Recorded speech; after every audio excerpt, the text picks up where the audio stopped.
Me. Let's try again. Sir, I'm gonna. Oh man, that's Okay, so that's he's air blow. Yeah, that's okay. He can air blow that. That's fine. But let's see. That's like the most fun thing about doing lawn work is the air blower. The you know blower? what I mean? Yeah. It's like that's what you even started for. It's like, you know what? I can't wait to cut this grass so I can take out that air blower and blow all that shit into the street. I know once it passes your property, it's like, who cares? It's not my problem anymore. Now it's nature's problem. Exactly. and the person that is in front of me, they can put their own. Oh, what if they buy their own blower? Well, then it becomes a war. I know. So then you go back and forth, and that's a cool game right there. Leaf blower. I think we're stretching out. Leaf blower simulator. Yes, dude. I will buy the one that they use for when they were taking my tree out. Mm-hmm. They had a leaf blower. Yeah, well, they had a wood chipper right there, like one of those like super industrial powerful. Like nice. it'll take like a big fat tree, it will mulch it up completely. So did they sell you the mulch? My wife kept it. Yeah, she did. Yeah. Oh, nice. Okay. Not all of it, tree, obviously. Right? It was her tree. It's our tree, exactly. Yeah, we're giving them enough mulch. Exactly. Yeah. Yeah, that's a Plus, lot. it lives on in a certain way. Yeah, exactly. It's like we still have the tree. Yeah, it's here in the spirit. ashes are scattered. Exactly. Our garden. So they had. So I thought they were gonna leave a big huge mess because he was leaving a big huge mess. Mm-hmm. And this guy had one of those like backpack leaf blowers that you see. Those things, those things are amazing. Yeah. My driveway had never looked cleaner. It didn't even have like dust or mud or anything like that. It started pulling the top layer of soil from there. It was like, who needs pressure washing? Exactly. This is a load of crap. The pressure washing is like a scam. Exactly. I just need this air blower. Air blower, exactly. Oh, give me that machine with my computer.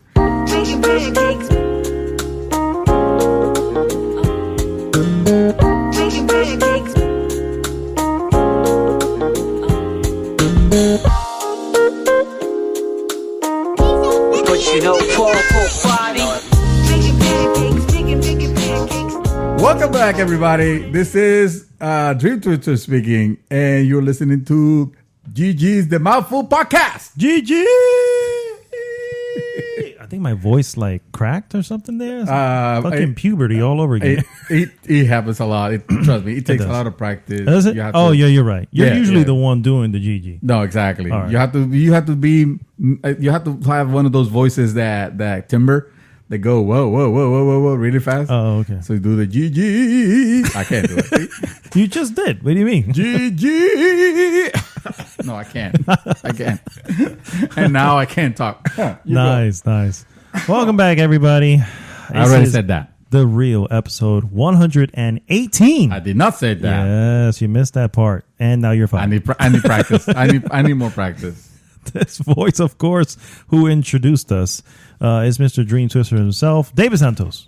I tried, I hope to be half as good as you are. So, someday, that I can someday be at the driving seat. Man, those days that you were gone. Man, those were some pretty awful podcasts. And thank goodness for Shadow, because if it was just me, I don't know.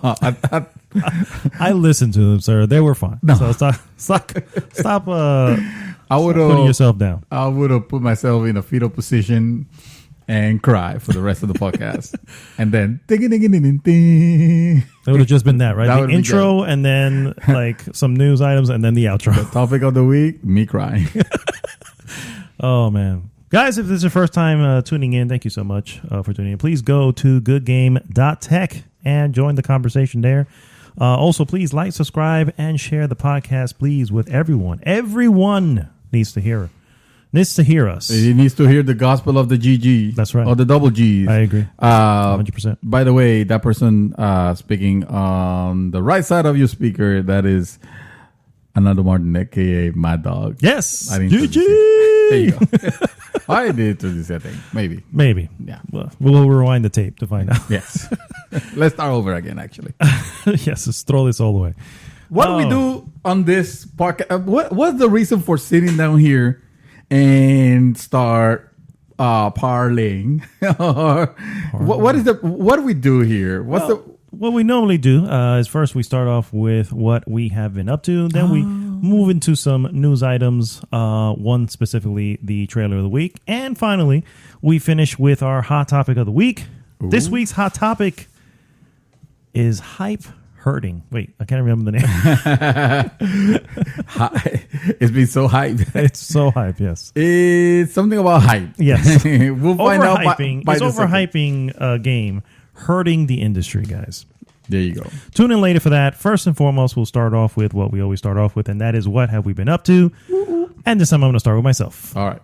Take it away. Thank you, sir. Because I don't have a lot. Nothing to add. Okay. I wanted to mention a book that I just finished, and it is, again, because the rabbit hole has continued, and I'm still cyberpunking it out somewhere, looking for some stuff. And I bought the book, Do Androids Dream of Electric Sheep? Oh, yes. I heard about that a lot. What is it? Well, it's a book by Philip K. Dick. And it's basically the story that derived Blade Runner. So the book actually came out like in the 60s. And this book is what led to the original Blade Runner in the 80s. It stars Rick Deckard. It has oh gosh. Also, is it the same universe? It's the same thing. Yeah. It's well. Let me rephrase that. It's the same. It's a prequel. Yeah. It's definitely. Let's just say that the movie was very liberal. Yeah, I would think with the elements of this book. This book is not an easy thing to get through. I listened to it because I was curious. One, because I've grown an appreciation for Blade Runner, the original, and I was like, okay, well let's say. By the way, Blade Runner is not even mentioned in the book at all. That is literally what's his name? Scott, the director. Something. Yeah, Tony Scott, the brother. I can't remember the brother's name, but anyway, that is his creation, which is funny because the book recently had a name change to Blade Runner. So now, if you try to look for Do Androids Dream of Electric Sheep, it'll say Blade Runner Do Androids Dream of Electric Sheep. Oh, okay. So, and it's a little bit odd because it's like, yes, this is the world that, this led to the movie essentially, but not Ridley Scott. Ridley Scott is it, yeah. And so anyway, the story is very different. First off, Deckard is married, which he's not in the film. Yeah, do you remember the movie? No, I remember the movie. I just and I didn't know that. So this is basically taking the characters and kind of like rebooting it, in a sense. The film would have been the film. The film. Yeah. So yeah, essentially, they eliminated some stuff. One big thing in this particular world is animals. Like is a huge thing. It's like It's almost like a status. Like if you own a real live animal in this world where it's dying, you have like this stature and I remember that not from the movie because I have a little recollection about the movie, the original one, but of PC game they came out, Blade Runner PC game, one of the early games in PC. It looking ridiculously fantastic. It could stand out. Anyway, the thing is that there was a scene you start as a looks to be like a teenage girl. I don't know if she's actually a replicant. I think the idea is that she's a replicant. And she is helping this older dude that takes care of animals, and of course, evidently, from what I recall, not all animals are real. So correct, it might be that's also robotic. That's also in the films as well. That game has some. That game has some kind of subjective themes. Like it doesn't straight out say what was going on with the relationship with the old man and the teenage girl, but it almost is some of the dialogue. It almost infers it to where it's like, wow, I don't remember. And there were some subject matters on the original Blade Runner, but I don't remember it being that. It was your face kind of. Well, the weird thing is that so if you remember Blade Runner, he meets Rachel at it's called a different name in it. The Rosen is what's called in the book, the Rosen Corporation, but it's called Tyrell in the movie. So anyway, they changed little things like that, but Rachel's still in it. She is not young as a little girl, but she is younger. You know what I mean? And he's obviously an older man. And on top of that, he's married. Them getting together, that actually still happens. And it's not even there's like no fallout from it. It's just like whatever. And it's like, whoa. Yeah, I know. That's very different. Yeah. And but little things like that. The guy who by the way, this was an audiobook I was listening. The guy who did it, I'm sorry, man. He was the narrator. He was great. He was a little grating. He was like took too long. He was like, and then he went into the forest. And it just like, dude, this is a sentence with 10 words. Get through it already. You know what I mean? So that was a little. It got a little when they're over. I don't want to say overacting, but well, I see the other thing. I wonder, and this is just my own personal. I wonder because of its time, if the guy was attempting to be a little bit of that time. Of that time, since that's when essentially it was written. So I think that's why I kind of let it slide and kept listening to it. But the audiobook wouldn't have been recorded around. True, no, I think it was recorded like 5 years ago. But I can totally understand, because when I listen to audiobooks, one of the things that attract me to listen to a book, besides do I have a interest in what this is about, I always try to listen to a sample to see if I can stand the narrator. Narrators, for example, like the narrator from that did the audiobook for Game of Thrones. Phenomenal, like hands down, he is the Jack Nicholson of audiobooks. I probably have to. I don't know. I haven't listened to him, but I probably have to listen to find out. His art is good. Oh, okay. The way he brings the characters, I think you will appreciate that. Other narrators, like I don't have anything against Josh Whedon, but not Josh Whedon, but Will Whedon. All right, yes. When he narrated Player One and other books that I've listened. Oh, he does the Player One? Yeah, he does the Player One, and it's not. He's not bad. It's just there's nothing, Yeah. I have been listening to some of the Witcher books as well, and the guy who does that is freaking awesome. He is like the tier that I'm like, everybody has to reach to that guy. Do you remember the name? Because I wonder if we're talking about the same guy. Because he will make he will perfectly match. I mean, he could. The guy from Game of Thrones could. I can see him doing the Witcher. Yeah, because he does the accents well, and he's the one who's been doing it for all the books. So it sounds like he has a special set aside for each character. So when you hear them, you don't even have to know who's speaking. You already know. You know what I mean? And that's what makes it really, really well done. That's awesome. I'm actually looking to see, because I'm curious to see. We're talking about the same guy. Same guy. You looked that up. I'll move on here. But so do androids dream of electric sheep?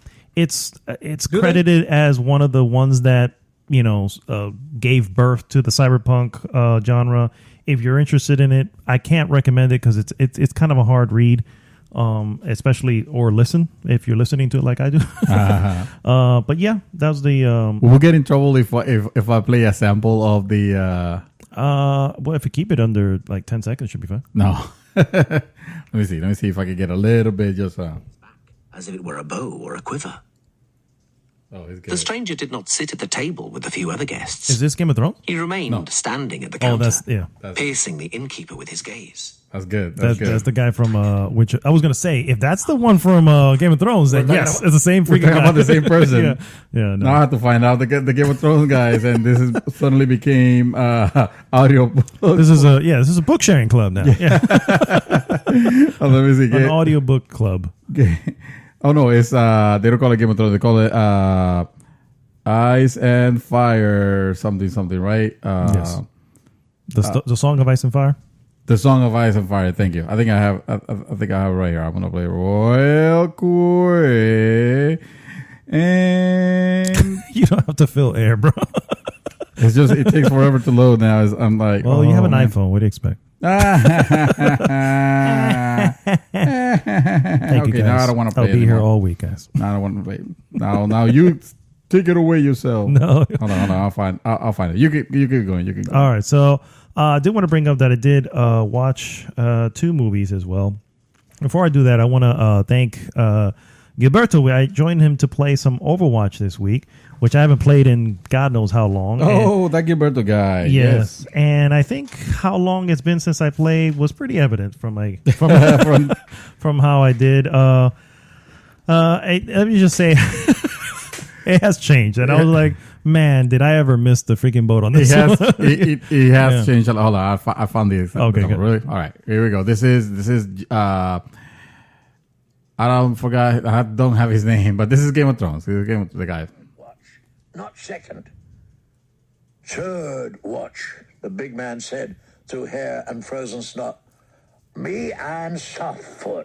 Oh, he sounds older. He sounds very he sounds much older. Now the thing is, when he's making the voices of the women, especially when there are some sexual encounters, yes, a little awkward. A little, but he's so good that you kind of learn to forget. Just let it happen. Just let it happen. But especially when it goes into oh no, man, he's really good. It's really good. You know. All right. I mean, I've thought about it.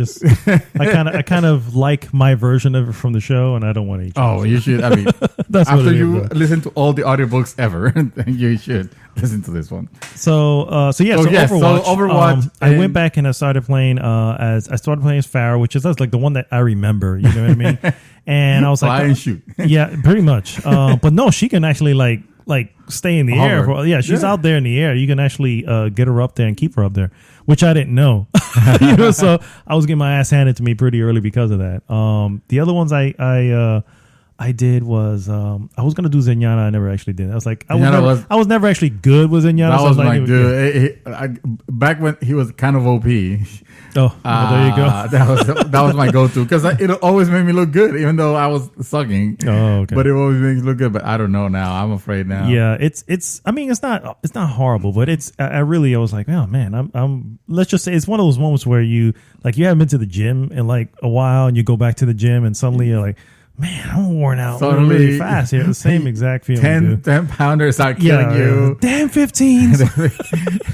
No, I was checking because I also got curious and I was checking some of the newer characters. I'm like, man, this roster has grown by almost as many characters as the game came out originally. It's almost double. Not really, but kind of. Some crazy new additions that it's like I don't know how they make it work, how they get so the new character I guess it's called Wrecking Ball or something like that. The Wrecking Ball, yeah.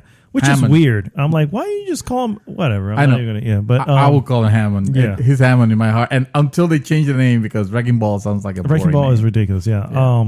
That's it. It's a pretty cool character. I don't know. To me, it felt like he was a little OP because I'm like, this dude is not only big but fast. It is wrecking shit up. And I'm going, and then of course, I guess it could be the characters that I have, but I'm like, he's not easy to take down either. So I'm like, holy crap, man. But I guess they would know better than I. No one seemed to be complaining, so I was like, I guess it's just my punk ass because I was not a freaking take him down. You know what I mean? But everybody had gotten too good on it. It's like Fortnite. You don't want to go with Fortnite because you know you're gonna get your ass handed by an 8-year-old. That said, I joined up with him and a couple friends. It was Wolf's Flame, which is Zib, and then Luna. And we all kind of got together and played it for a little bit. It was fun. It was like, okay, this is enjoyable. But going in by myself, I don't see that happening. Yeah. I don't see that happening going to play some. Do you see yourself going back to, or is Overwatch? Is Overwatch strictly a social game for you? It probably is. Gotcha. And I will have to like warn people, like, guys, don't expect much from me here. I'm going to be a liability, just so you know. Yes. Don't come save me. Yeah. Don't worry about it. Just let it Unless happen. I am the healer. Then I wouldn't do that because then that would just mess up the team. I wouldn't do that to them. But yeah, that's really all I played that's new. I did watch a couple films, which I mentioned to you. One of them, which was Blue Valentine, which is you sent me the trailer for Blue Valentine. Did you see the trailer? No, I didn't get a chance. So when you get a chance, you see it. But essentially, it's one of those movies where I knew It's a what do you call it? It's basically a love story, but it's not your typical love story. It's not a chick flick.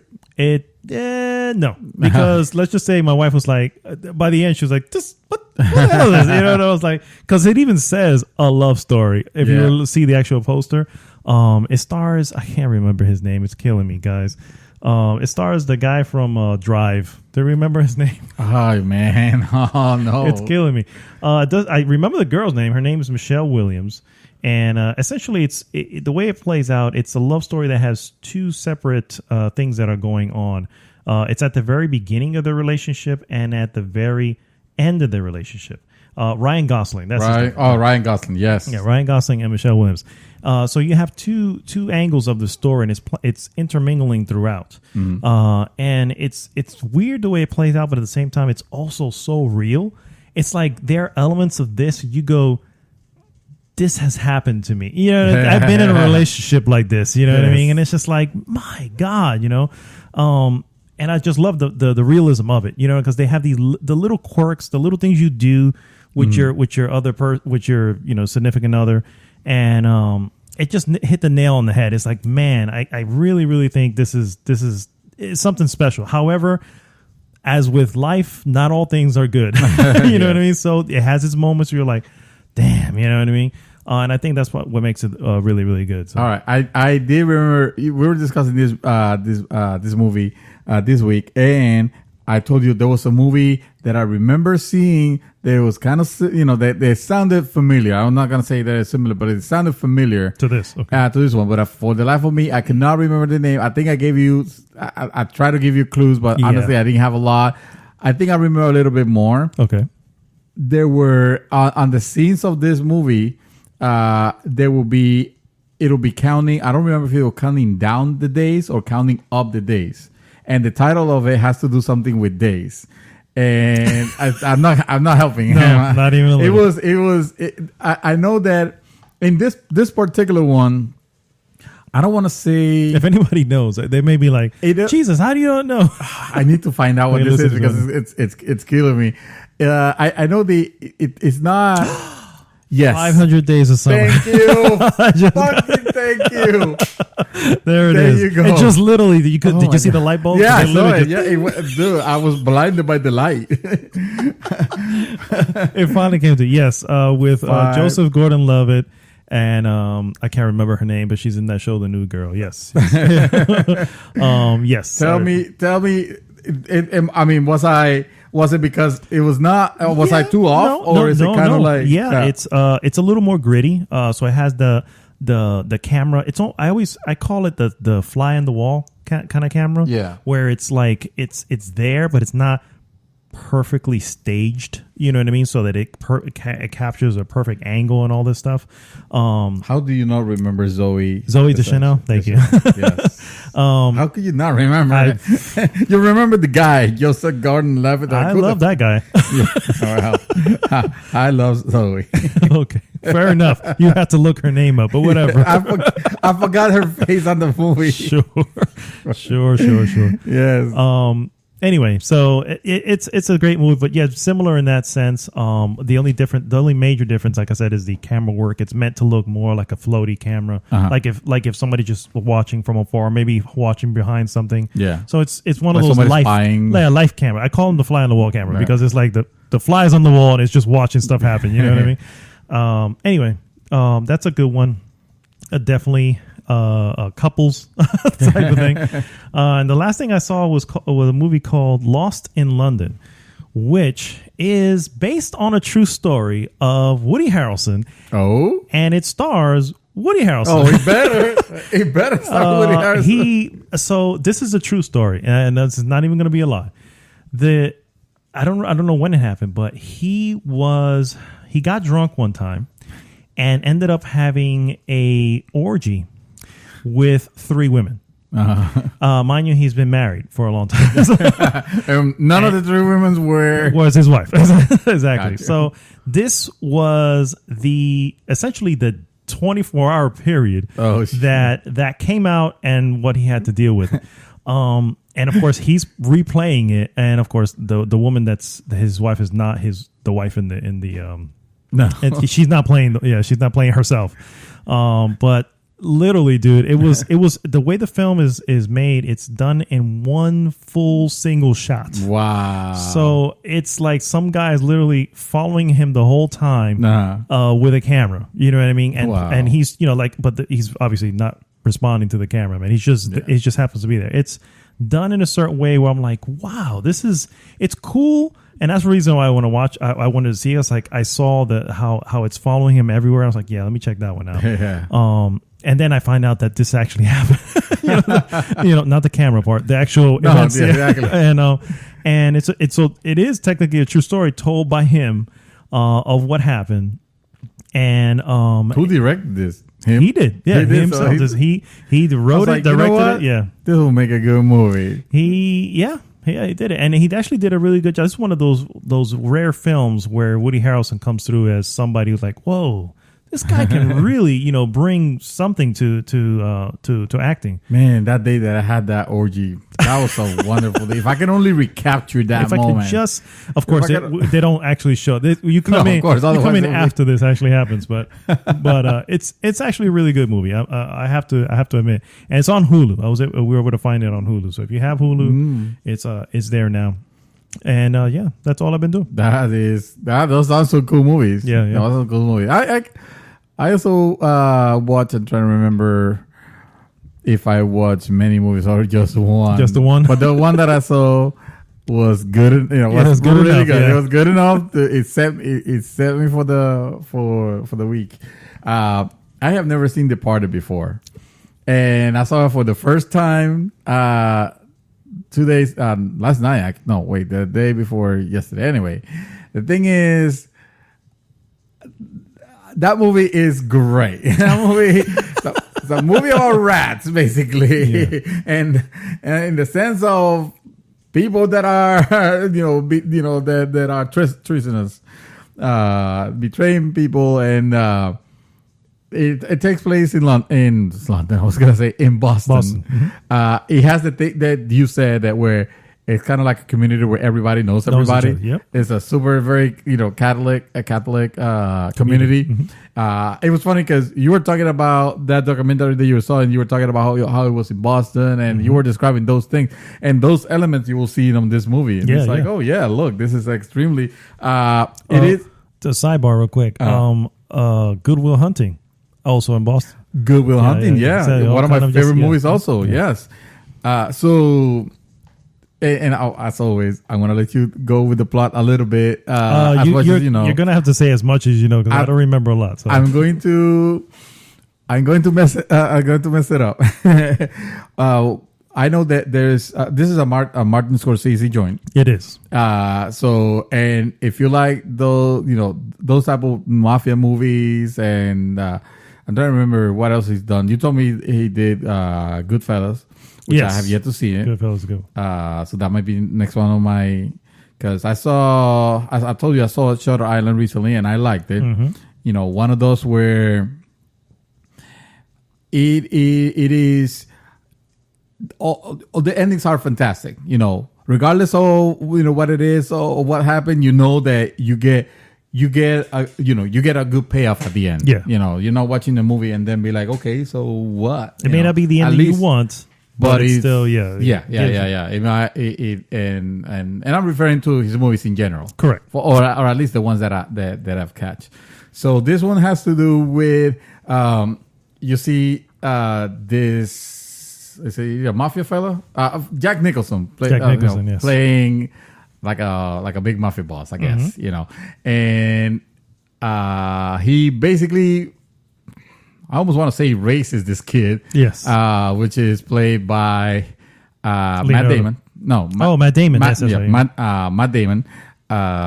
When he grows up, he basically goes and joins the police force, and he becomes like a high detective there and high end. But the whole point of him having that position there was so he can keep give tabs to Jack Nicholson about the movements of the police, so that the mafia genius, could actually, really. Genius. Yeah. It was, and then you almost have kind of like an opposite game happening with Leonardo DiCaprio, who's also a police. He infiltrates the mafia to keep the police abreast of what's going on with them. So the whole thing becomes a game, cat and mouse. A game of cat and mouse, right? Exactly. You know, where you almost don't know where your allegiances are with it, with anybody. And I thought that the writing was great. The characters were fantastic. Freaking Jack Nicholson, like top notch here. Yeah, super. Yes, yeah, man, definitely. Yeah. It's almost like I just want to leave it at that. Don't not say too much because you never want to spoil it for. Even though it's an old movie, right? It is, I understand it's one of those situations where like if you haven't seen it, what is wrong with it? You know my ethos. I know. Even I don't care if it's 20 years old. I still won't say. Because there might be other people like me. Yeah, this is a classic movie. For all intended purposes, I should have actually done it. And dude, wow, it was intense. It was awesome. I love it. The Departed. I did watch another movie. I'm trying to remember. Unbreakable. I'm like, when you started with The Departed, I'm like, really? No, I'm sorry. Yes, no, I see. That's a great film. I did watch because it's the most recent one, so that's why. I did watch Unbreakable. I told you I was gonna. Yes, you didn't do your part. I thought you're supposed to watch a movie that I've recommended. What did you? I don't know. Pick one. Okay, you have to use fair enough. I think it was the Pain and Gain. I think Pain and Gain. That's right. That. Yeah. That's right. Anyway, so this movie got me super hyped up for Glass now. Yes, especially because this movie this is so old. Yes, yeah, 2000. Yeah, and it holds up very well. It holds up perfectly. It holds up so good. It was I almost felt but this was one of those movies that it was indirectly spoiled, but not in the sense of in any malicious way. It was just like, oh, you said that you didn't like Split that much, which I also got to tell you about that. But I believe I said the first time I watched Split, I didn't like it that much. And they were like, well, it's based on this and this, and then you gave me an explanation, and you gave me the explanation of the of Unbreakable, which I forgot because it was not like I hadn't seen it. Having seen it and having when we get to the what I would say the reveal kind of, it was I kind of not expected it. It was like the moment that things started happening, I was like, oh, I bet this is what another said about this and this and this. It's that moment when you again, it's very similar. It would have destroyed my head after the first at that point. Yeah, at that point, if I wouldn't have known. Which is what made M. Night Shyamalan huge. Yes, because he did Sixth Sense and he followed up with this one. With this one, yeah. Both blew people away like, holy crap. And then it became this thing like, you go to see his movies because you want that huge reveal. You want that would you kindly moment at the end of the film. You know what I mean? Absolutely. And he was doing it. The problem is that at some point, those would you kindly moments, excuse me, guys, those would you kindly moments weren't as big anymore, or even worse because it's him. You're expecting it. It becomes expected, and if you don't get them, now you're upset. Yeah, right. Yeah. I wouldn't want to get to that, but that's that's it. Fantastic. I had so much fun with it. Weird things were happening because I could not I tried to sit down and watch the movie and. My tree was falling apart. I told you. Yes, I remember. Last week. So I suddenly it wasn't safe anymore to watch it in the room. So we went to the other TV. Well, the other TV now is not working. So we decided to then let's just put a sabana, put a thing on the blanket on the floor and let's just watch it in the office on the TV, and then. It'll play, but it will stop every now and then, like if it was buffering. And I thought that it was my network on the back has a cable that is kind of bent because I have this little seat over here. And so I was like, man, am I not gonna be able to watch this movie because I can't watch it with thinking that something's gonna mess at the end and it's gonna get ruined because the movie's gonna suddenly stop or anything like that. But anyway, I pressed on and eventually I was able to finish it. And that was awesome. Those are the two main movies. I'm sorry that I forgot about Unbreakable. See, I knew that I had seen another. I was going to remind you regardless. Yeah. I haven't really been playing a lot. I tried to continue Octopathing, Octopath Traveler, but you just becoming to a point where, okay, I need the action. Things need to pick up because I'm getting bored, and I think the part of it is the gameplay is still great, but the moment that you're not like battling and all that, it's a little too much exposition and a little too wordy to the point where I don't remember JRPGs really being. I was just gonna say, sir, that sounds like an art. It might be, it might be, but maybe it was a little bit more interesting because it was one story and one common goal, and this one giving me all this, or the way I'm playing, giving me all these different stories cut, and then and now we're done with this character story. Now we start, in the middle of this other character story where you left off, and that's not the best storytelling.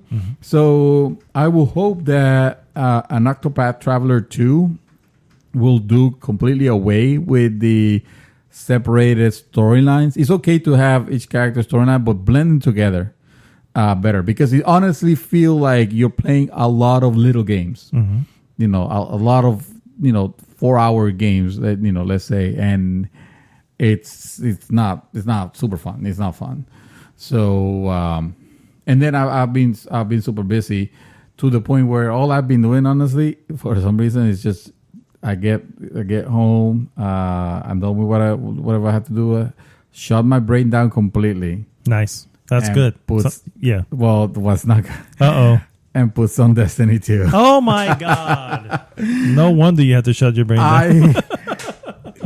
That game, I mean, so far, it's literally just let your hand do the movement. I'm playing on PC, so just let your hand do the movement and just like lay back and just because at least I'm finishing the stories. Part of it because I'm kind of curious in this Forsaken expansion? The expansion that's coming. Exactly. I'm not ragging on it being boring or anything like that. It's not that. I mean, when you play by yourself, yeah, I guess it kind of is now, nowadays. But I do realize this game is super, super fun with people, and I'm not taking anything away from that. I'm not doing the raids or anything like that. I'm just basically leveling up just to see what has changed. And in all fairness, they have made some changes that make the game feel, a little bit fairer, a little bit better, But other than that, it's mostly have been just I don't want to play anything else right now. I'm just gonna sit down and level this character up until I'm bored, until I'm done. Until you're bored again. Yeah. Cool. So that's pretty much what I've been playing.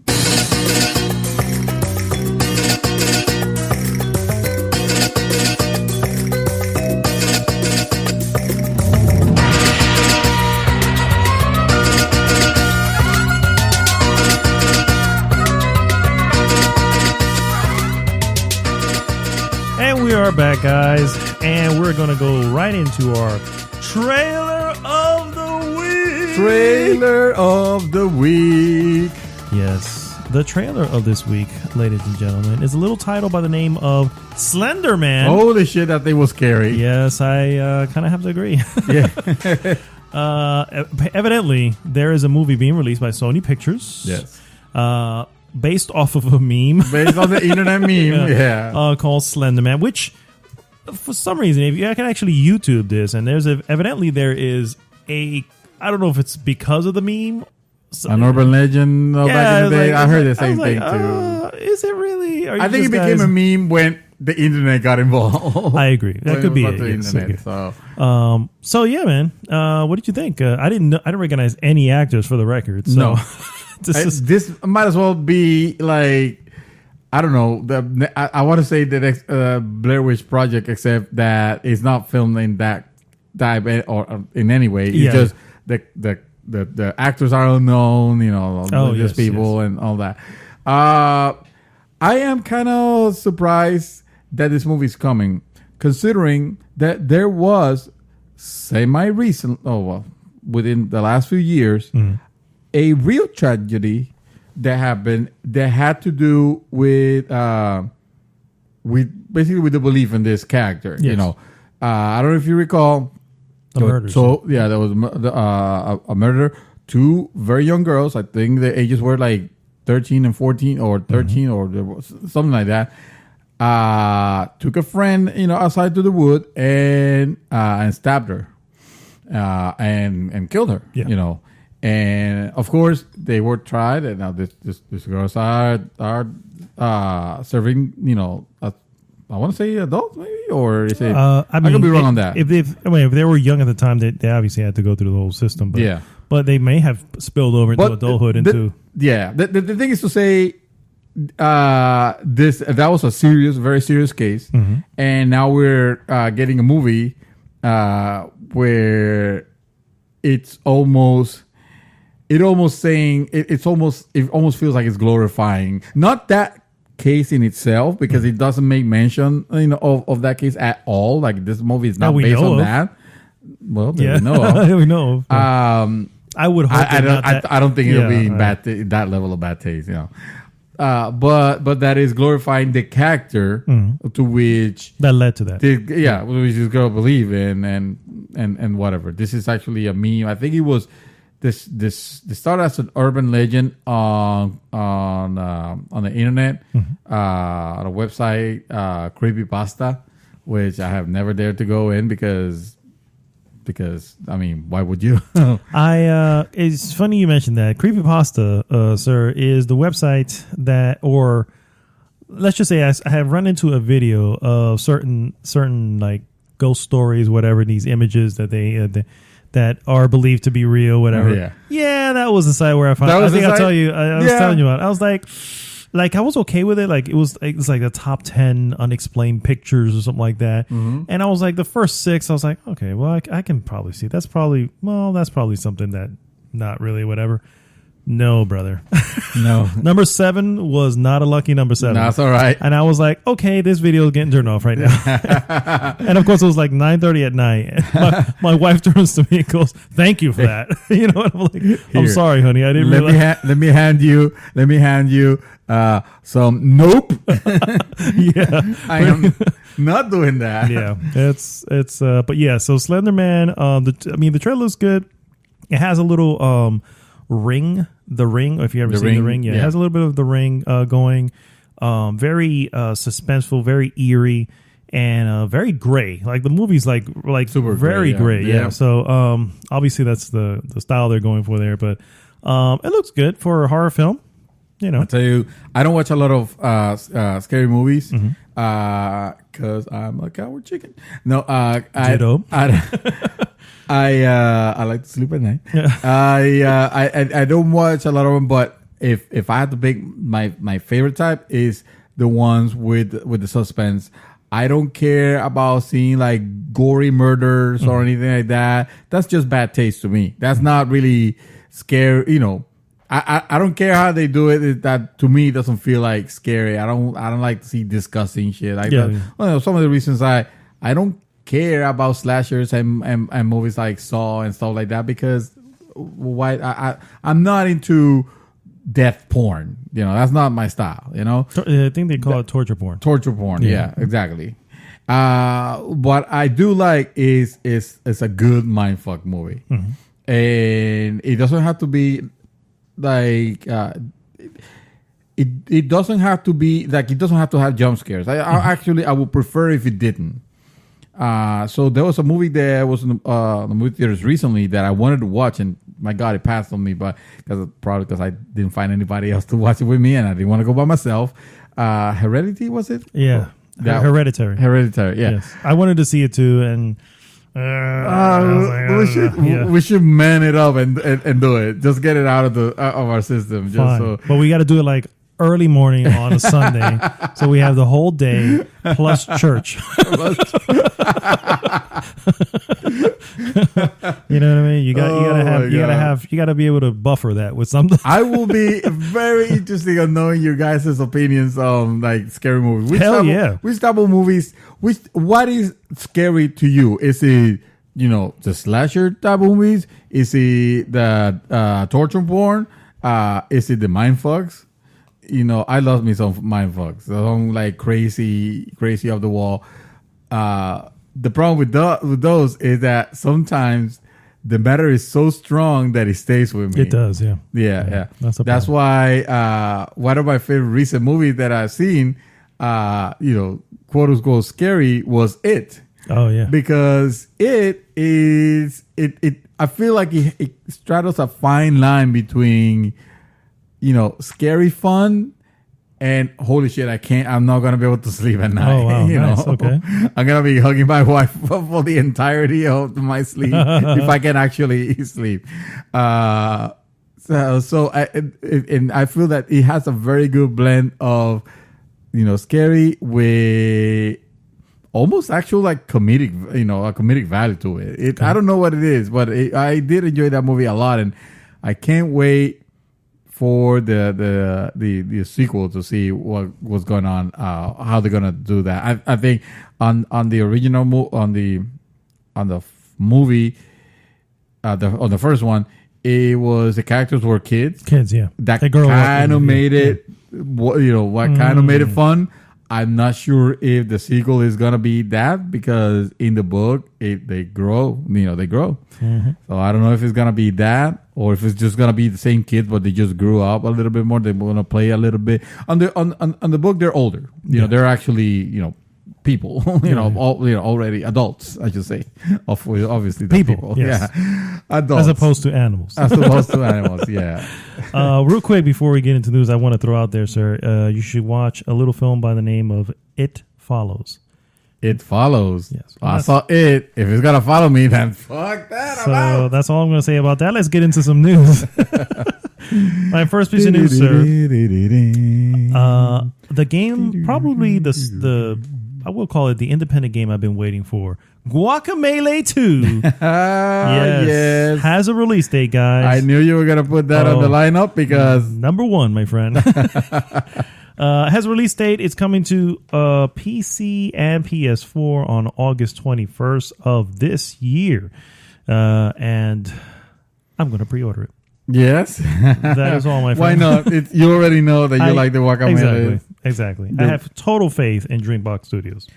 I was actually not surprised to see that they were making another one, but that they're coming out kind of soon.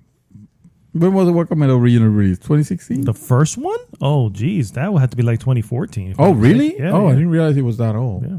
Go ahead with the news item. I'll tell you what it was. All right. So my news, my piece here is about EA and the fact that they are considering making a free-to-play standalone shooter. This comes courtesy of IGN. They say Battlefield Royale will remain a part of Battlefield 5, but it might not be EA's only attempt at Battle Royale. So apparently there's another shooter they're considering. They say considering. I don't know. That sounds kind of like, it's an early production. Yeah, this is just an idea that they're spitballing and they want to get some. No, I feel like you have to be at least in early production, because if you wait too late, that's not gonna be good. By the time that it comes out, it might be like, okay, well, we're all Fortnite'd out or whatever the next thing is. That's true. If they could do something, and you know what, a quick sidebar on that. We were mentioning before how battle royales tend to be the same. I would almost argue in the defense of Call of Duty's battle royale mode that they have, Blackout, where they are trying new things. It's going to have land vehicles, sea vehicles, air vehicles. You know what I mean? It's gonna. It's only a 70 player window. You only have that many. So I got to tell you, I'm like, you know what? They're trying something different. it doesn't have to be 100. Why does it have to be 100? Maybe it's actually a better of a. Let's be real. Half the time, by the time you get your first weapons, 30 of those people are dead anyway. So being hit with a pickaxe. Yeah, exactly. No, but the thing is, I feel like there's specific to the battle royale genre. I think one of its core elements is the third person view. Mm-hmm. So I'm thinking Call of Duty is not gonna have a third person view. I doubt it. I doubt it as well. Battlefield, I've seen Battlefront has it, but not Battlefield. But maybe they're going for their different thing. But still, EA is still considering making a more traditional, what we will know as a more traditional battle royale, if we could say that. Anyway, this was discussed during an investor call for first quarter fiscal year 2019. Electronic Arts talk about the possibility of making a free-to-play battle royale game of its own. The topic came about when Electronic Arts COO and CFO Blake Jorgensen was asked if Battlefield 5 Battle Royale mode, which is known as Battlefield Royale, might be spun off into a separate free-to-play product. Jorgensen shut down the idea, saying Battlefield Royale was no different than any other mode in Battlefield 5. Continuing, however, he implied that a separate standalone battle shooter from Electronic Arts is a possibility. And the quote says, I would say we're interested in the possibility of experimenting with an essentially free-to-play standalone game that might be a shooter genre or another genre, but I don't think that's how we're looking at Battlefield stuff right now. But you'll see more to come in the coming months and years. Nice. So, yeah, kind of like alluding to, we don't intend to separate Battlefield Royale from Battlefield, but the door's always open for a standard separated free to play. I say go for it. I mean, the more the merrier. And EA, as much as I would like to rag on some of their tactics, there's no doubt that they make some pretty good shooters, or at least Battlefield is. Yeah. The Battlefield series, Battlefront to a lesser extent, and Crysis not at all. I did not like it. Depends on who you ask, because it's actually well received. So. Yeah, it was well received. But I say, bring it. Why not? And also, I need to ask you a question, sir. Talk to me. So, at what point did you decided to stop the boycott of Bethesda? At what point did you decide? What did you see? Honestly, it took you. Remember, I had boycotted them. It was not going to happen. Yeah, it was not going to happen. It's going to be the hell with them. Yeah, you bought me as a gift, and I don't remember what it was for, but you bought me Wolfenstein. Oh, your birthday, I think, or Christmas, one or two. Correct. They're close together, so. Was it the New Colossus? No. It was the New Order. The New Order, yeah. So you had got me that, and I was like, okay, well, I mean, it's a gift. You can't, they say you can't let a gift horse in the mouth. So I'm like, sure, all right, let's throw it on. Bethesda? What the hell is this dribble? What is this bullshit? Yeah. Take this out. Yeah. Get it out of my house. Get this product Don't go back. out of here. Obviously, I didn't do that. And I played it and I enjoyed it. And then it literally just kind of opened the doors for me to look back on it. And I would say that I think personally I have come around with Bethesda, even though I still think that, they screwed up when it came to Skyrim on PlayStation 3. Mm-hmm. But it is what it is. You know what I mean? I guess you can call it water under the bridge. But, I got into Dishonored 2. Doom, I basically just kind of been right behind them ever since. And here comes EA and doing probably, it could be argued worse than anything Bethesda had done. Yes. And I don't think there's argument there. Yeah. So I honestly don't see it. If that's where you're going with the question. The question is that it's the fact that they have some good product. I'm a big fan of Battlefield. I've always been. And to see, and I decided to stop supporting them when they were doing the whole microtransaction bullshit. But I kind of wanted to, at some point, be like, okay, show me that you have changed. Show me that you're a different company. Show me that you're listening. I would not that you're reacting. But everything we're seeing now is a reaction. Yeah, right now everything is a reaction. Exactly. So it maybe depends on what Anthem does, what Battlefield 5 does, in the sense of showing that, we said no more loot boxes, or, microtransaction BS. Microtransaction BS, because the microtransactions are there. They're not gonna go away. But I don't know if they do stuff to. I hope they do something to recapture the goodwill. Hopefully, yeah, because I really want to play Battlefield 5. Yeah, I don't have that same desire, so I don't care about Anthem that much. But I'm hoping that it's good, because why not? Yeah, I do. Yeah. I mean, it's BioWare. I hope my issue there is I just don't see a great story like Mass Effect coming out of. No. Yeah. So no. By the way, hope we're wrong. Hopefully. By the way, before I hit the next news topic, 2013 is when Guacamelee? the first Guacamelee came out. April right. 2013. Okay, so it's long overdue. Because it was actually PlayStation 3 ported over to PlayStation 4. So that's how old that one is. So yeah, they're actually a little behind. All these years and they never fixed the name. My next news item is Movie Pass is crashing and burning, guys. Oh, shit. Well, that's not news. Yeah, that's just logic. No, well, it's logic, but I mean, at this point, they have been that dog in the house that's on fire. Going, everything's all right. Everything's fine. Yeah, this is fine. Evidently, MoviePass experienced a temporary service outage Thursday night, and for some users, the app continues to have functionality problems on Friday.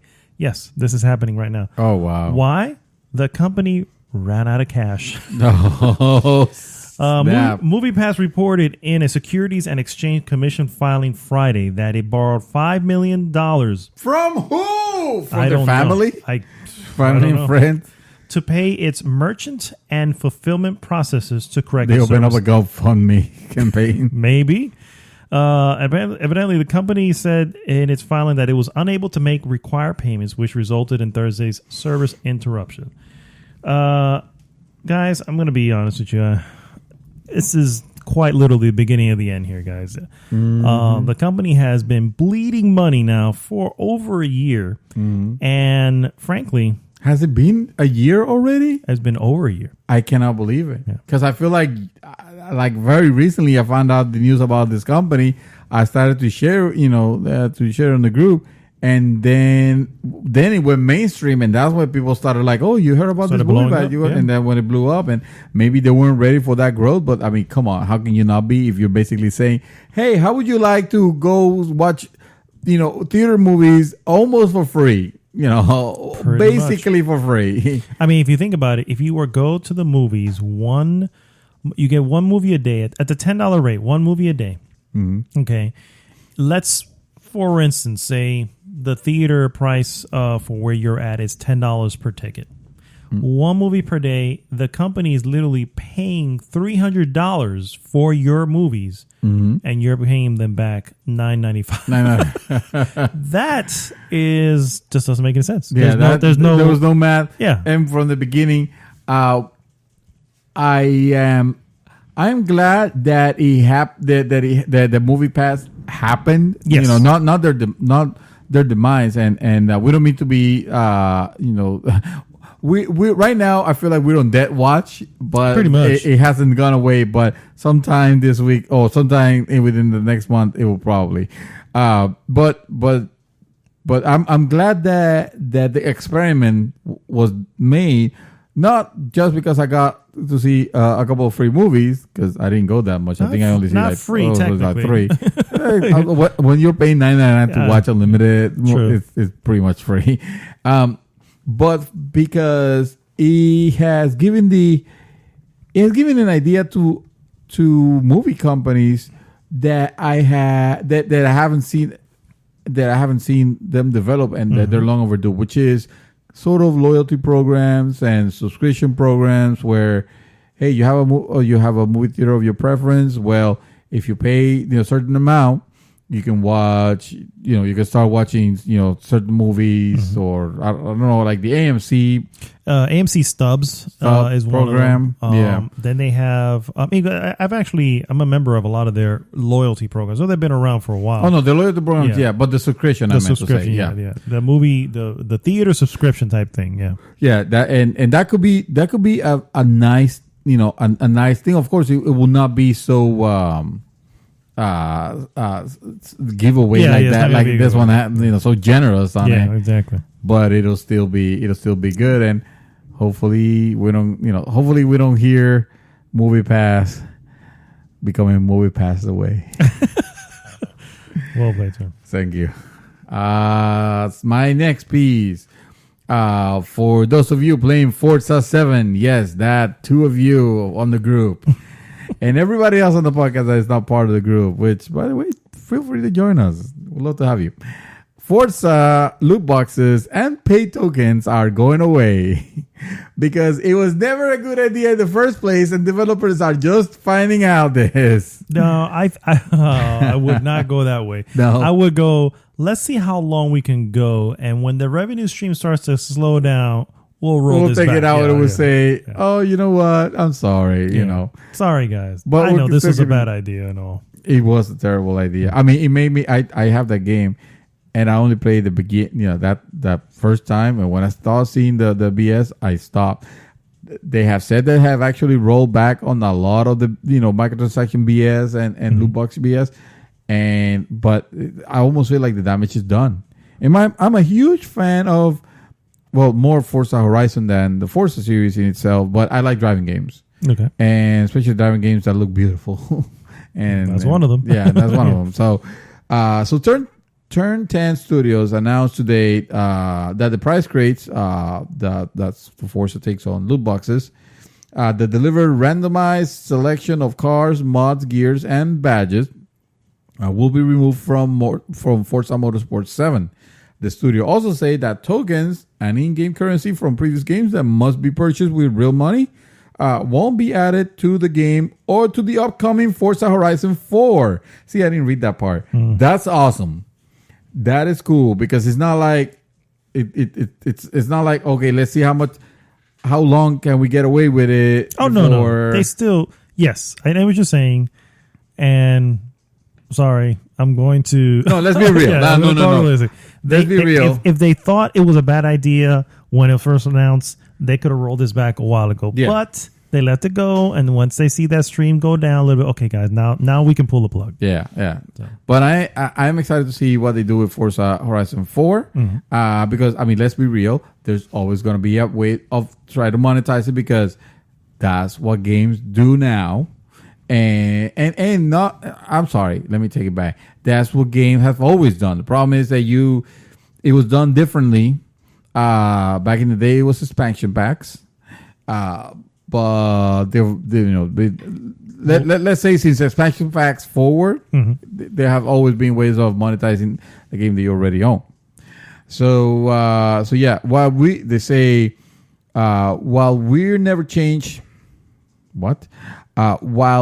have never changed money for price crates on Forza Motorsport 7, their presence in the game has continued to be a source of controversy. The overwhelming feedback that has been that the system feels out of place in the game. No shit. After careful consideration, we have decided to completely remove price crates from Forza Motorsport 7. That was I can't say that word. Turn 10 Studios head Alan Hartman. It says, similarly, pay tokens, which were a part of previous Forza games, will not be coming to Forza Motorsport 7 or Forza Horizon 4.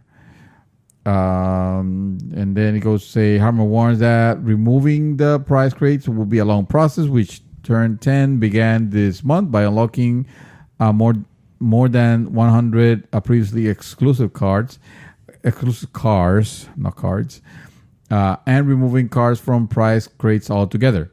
So this is not gonna be like something that they're not gonna do it next month or anything like that. This is gonna be probably until Horizon 4 comes out. Yeah. maybe longer. But it's funny because we recently saw, very recently, Shadow of War had the same thing. They decided to, we're going to remove loot boxes. And it was a couple of weeks ago when they actually finally did, and they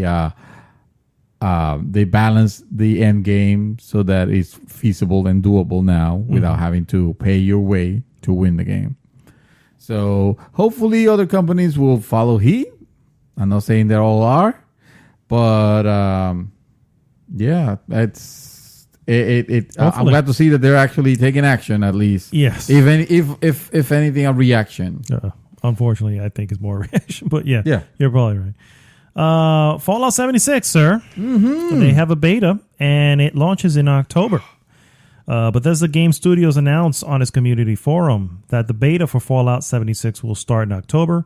Beta testers will be randomly selected, and the pool will start out small but grow over time before the game's official release. In order to enter the pool of beta testers, you must pre-order Fallout 76 and then locate the redemption code on the pre-order receipt or confirmation email. From there, you go to Bethesda's website, log in, get an account, enter the code. All the details on this is, of course, on their FAQ on their website. The full version of Fallout 76 will be available November 14th on PC, PlayStation 4, and Xbox 360. Sir, are you going to pre-order this game? I already did, but I am cautious. I should have known. God, I did it. I did it from your house. I did it when we were watching the series. It's Amazon. You don't have to put any money. It's just a click. But do you get a code? I did get a code. Really? I might have to do the same. But no, you see, the thing is, I don't like this beta or whatever that they call it. They call it beta. Well, I know, but the beta it stands for something like BETA. It's like break, break something. It stands for something. Okay. I don't like the idea of it being you pre-order, you get a code to see if you get a chance to be invited to the beta. Because if anything, I feel like this game, more than any other game, could actually use a proper beta that you can play a little bit and see if this game is actually what you think you're getting. I agree. I think that as a consumer, I agree 100% with you. As if I were standing in Bethesda's shoes with, yes, Fallout is clearly a loved property. It going multiplayer is not a popular decision right now. And yeah, I can see them being a little selective on the beta. You know what I mean? So we're gonna invite all the YouTube influencers and everybody that can speak good about us. I'm pretty sure that's what's gonna happen. No, I'm not gonna be cynical and pretend that is because they're random codes at the end of the day. Yeah. But it is concerning nonetheless, because I do feel like, hey, if you. I already put my faith that this game is going to be good because I pre-order it, which I shouldn't be doing, but I like the follow games and I'm trusting on you guys. But you're also not putting any money on it, so it's still, but they can count it. They can count it. They still have value on it, right? It does. I know. It's not like they have, they're making interest on this money. Not, at least not Bethesda. GameStop maybe, but perhaps. But no. All right, so. Speaking of highly anticipated games, I know this one came out, but the better version is coming out soon. Okay. Monster Hunter World on PC has unlocked frame rate. I just wanted to bring this up because I was concerned. I brought this the concern that they were talking about the port of Monster Hunter locked at 30. I remember. Being on parity with the consoles, which when you have a PC version, parity is a bad word because you don't want to. You want to hear, "Hey, you waited for this version to play at the exact same level that you could have been playing all along if you would have bought the console version. If you own the console, if you own a console, because not all PC players own consoles. All right. I don't know if you know that, but you can start rolling your eyes. I'm not rolling my eyes. I'm simply stating, stop complaining, guys. No, you will never understand. If you own a PC, at the very least, you should expect 60 frames per second fully, and it should be unlocked. Well, that's what we're getting.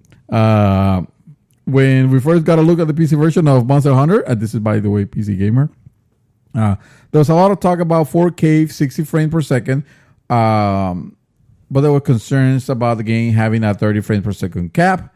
That has been debunked, and they say that it's not even going to be locked at 60 either. It's just going to be variable unlimited yeah. So in testing 2 days on a few systems, we confirmed that the game definitely runs above 60 frames per second, but on most hardware, you will need to turn the settings down significantly to see the higher frame rates. On a PC with an i7 770HQ and a GTX 1070, I love when I know you love when I get technical like this. Yes. So with a GTX 1070 and 16 gigs of RAM, it was noted that the frame rate oscillated between 40 and 70 frames per second. So you might want to lock that shit down. At that point, maybe lock it at 60. And this was at 1080p resolution. So that is to say, yes, it can run. It can run really good, but you're going to need a hefty machine, or you're going to have to downgrade the graphics to baby mode, which still look better than the consoles. Sure. So, question yes, on this. Is this the first Monster Hunter that's coming to PC? I believe so, yes. Okay. I want to say at least in the US. I wanted to know what was the big deal about this coming to PC, because I was just like, honestly, it's having what we already know, it being a good game. Yes. And having having it on PC, which as you know, it entails, if you have the hardware for it, you can have you can have a great experience. It's the same thing with Destiny 2. When Destiny 2 came out, it came out first on consoles, and people played it and beat it and all that. And when it came out on PC, a lot of people, me included, double dipped on it, and the experience is, it is different enough performance wise, if you're the sort of person that cares about that, cool. Which Mr. MacDog is totally not. Mr. MacDog can care less. He doesn't care if his game is framey and it looks like garbage. Exactly. I don't care if the video card is a 1075 or a 2080p. 2080p. That's the new one, actually. They just announced that. It has that, what's that type of processor? What is it called? The G4? The G4. Yes. The G4s. That's the processing unit I'm talking about. And how much RAM? That's the last one. The RAM is like a good, terabyte, maybe? Terabyte of RAM. Exactly. Wait, no, a teraflop. That's what it is. A teraflop of RAM. That's great. A lot of RAM, my friend. That's a lot of RAM. Well, you need it to run these games nowadays. Evidently, yes. I have a little news piece here which made me laugh a little bit, but also made me wonder. And I wonder if you will wonder the same way I wonder. I wonder. Yeah, I wonder. Super patriotic dating simulator. What the living, breathing crap is that? Okay, so don't tell me. I'm starting to have a not so great image of what it could be. So, is it making dating great again? Yeah, I knew it. Super patriotic dating simulator will let you date, infiltrate ISIS. Oh my God. Yes. That's even worse. It is. Wow. Immigrant Father Studios, founded by Cards Against Humanity. Carrie, Of course. Launched its first Kickstarter campaign today for a satirical visual novel called The Super Patriotic Dating Simulator. The Super Patriotic Game Simulator. According to Carrie, who is an Iranian American, this game was designed to convey her complex feelings about America, the Middle East, and this is, ladies, this is her words, let's just say her nether regions. I don't even want to say it. I just feel bad saying it. Anyway, so the game follows Elodie, an average 19-year-old American girl. She used an expletive here to explain the American girl, which again I'm not going to use. I need to see. What does it say? I can say it. Where is it? 19-year-old. A 19-year-old horny American girl. Yes. Who just happens to be a CIA super spy. This is very average American right here. Trained to infiltrate and take down ISIS in the best summer ever. Is this a Japanese game? Because it sounds like a Japanese. No, I just told sounds you like a Japanese game. Who's doing it. Immigrant Father Studios. Immigrant Father Studios, okay. Yes. All right. It is designed to satirize the sexualization of dating sims as a genre, undermine the terror of ISIS, and challenge the dehumanizing, inaccurate, atrocious politics of American perception of the Middle Eastern people. So the reason I bring this up, because I found it and I was like, this has to be some freaking joke. Oh man, it sounds like what's that studio that you really love? Devolver Digital. It sounds like, I feel like Devolver Digital should be breaking down that wall and coming in like the Kool-Aid Man. So I understand her reasons, okay, but I wonder, and please guys, do not in any way think I'm defending this game, but I wonder if this game isn't too far off from another game, which was the school shooting game. The school shooting that game was severely, panned, and they wanted to take it off, and I was like, and I agree. I was like, hey, I get art. I understand artistic value and all this, but I never saw anything artistic in that game. No, you can see a money grab a mile away. Correct. Or just to be controversial. Yeah, exactly. I wonder if this will receive a similar feeling from anybody, considering the concern, of course, with ISIS and all that. I just wanted to bring it up, one, because I found it funny, that fact that this game actually exists, and I found it funny that there's a studio called Immigrant Father Studios. Yes, she does say, and I should say this here. Okay, it's intended to be an expression of her personal experience, and she wants to make it clear that it is in no way intended to promote ISIS or make fun of Islam or Muslim people. So, which is totally not gonna get in the message. Is not gonna get there. Not gonna get across there. I don't think it will. And I think that's the problem. Yeah. Yeah. So. Yeah. Sometimes you gotta know your lines. Yeah. But I'm okay with it. Yeah. I think I'm okay with it. So No Man's Sky. Now there's a game you didn't expect me to be blurring about. Not until the hot topic anyway. No Man's Sky. There is a wave of positive reviews on Steam.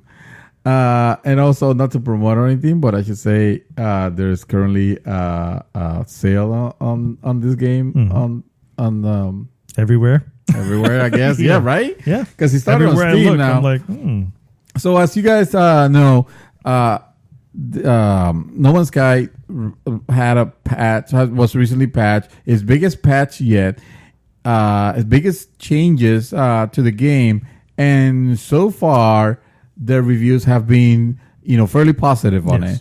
Obviously, I don't think there's going to be publications making new reviews for this.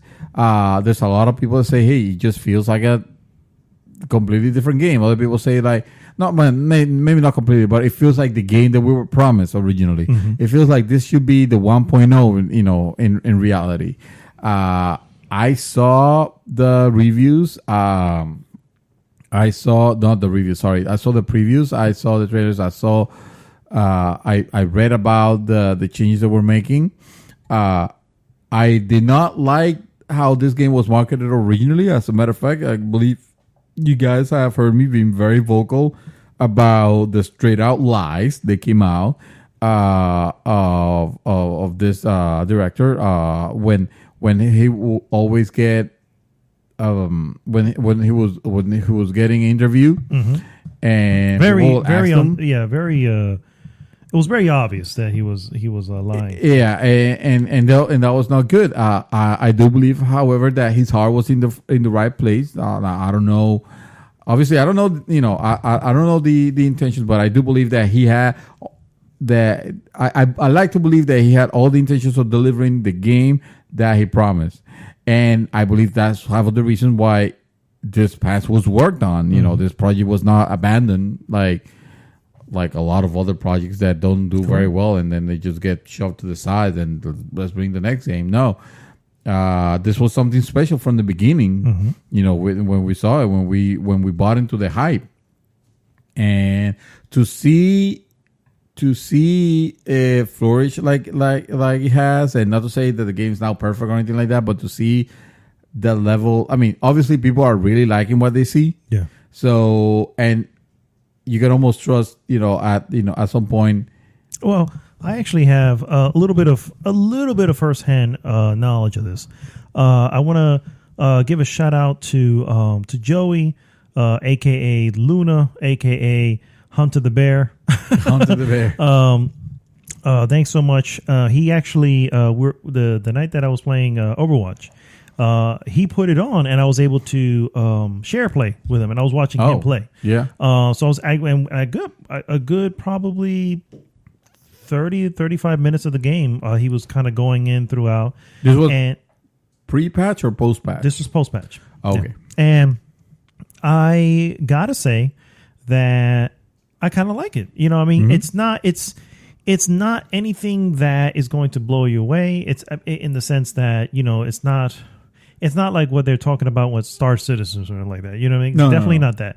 But it is definitely way more fulfilled than the original release of No Man's Sky.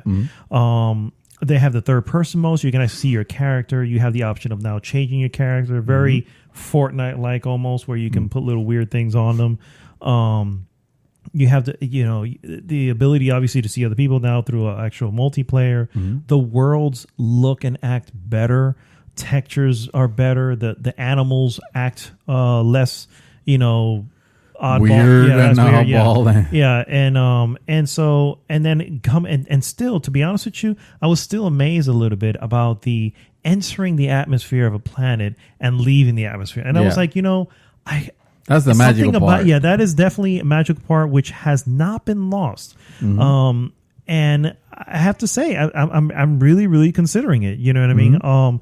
Even if it's one of those things I visit every once in a blue, why not? Yeah. What the heck? It's like Farmville. Back in the day, where I used to go every so often just to throw in and go harvest my shit. Yeah, it's a game to play while you're relaxing, and now you can play with people and just, hey, let's do this, let's go here, hey, let's avoid that sentinel and all this good stuff. So, and my understanding is that the multiplayer is actually very well done. It's not like BS multiplayer, like Monster Hunter World.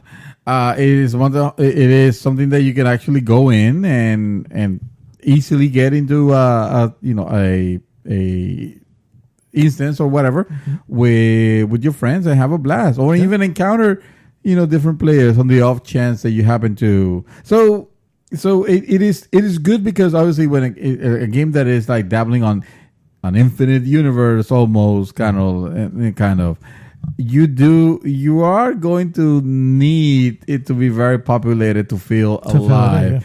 And it's cool because they have their website where they map the universe, their universe, and they kind of show these are the settlements that people have done. These are the big ones, and you could travel there and see for yourself and stay and have a good time. So it is cool that this universe is developing the way that it was intended, and it could only get better. If they support it, if they continue to support it, they continue supporting, and of course the community stays, and it comes down to we're gonna get more of that in the hot topic, because that's probably the one of the primary things of the hot topic. But I'm happy you brought it up, because I really think there's a little bit of a redemption here.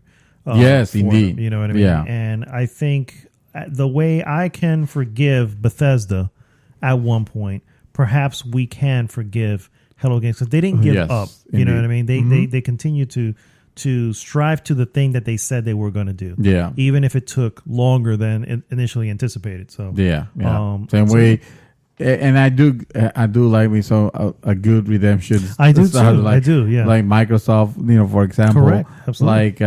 Like you just mentioned. Obviously, No Man's Sky, of course.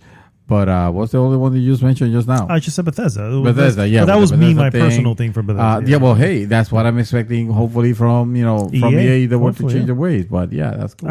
Honestly, I would welcome it. I would welcome a moment for me to say, EA, I'm buying this game, and I'm happy I'm buying it. Yes. I don't see it happening, but that's fine. Yeah. My last piece, sir, that I have here is Hellblade: Senua's Sacrifice. Oh. Comes to VR. Oh, yes. Ninja Theory adapts the game for Oculus Rift and the HTC Vive. It will be free to owners of the original game who purchase the game on Steam. The VR edition of the game will require a pretty hefty minimum hardware spec. I will bet. Players will need to need to have at least an NVIDIA GTX 1080 or AMD Radeon RX 580 GPU to run the game at the intended 90 frames per second. 1080. That's that's not a lot of people's hardware. Exactly.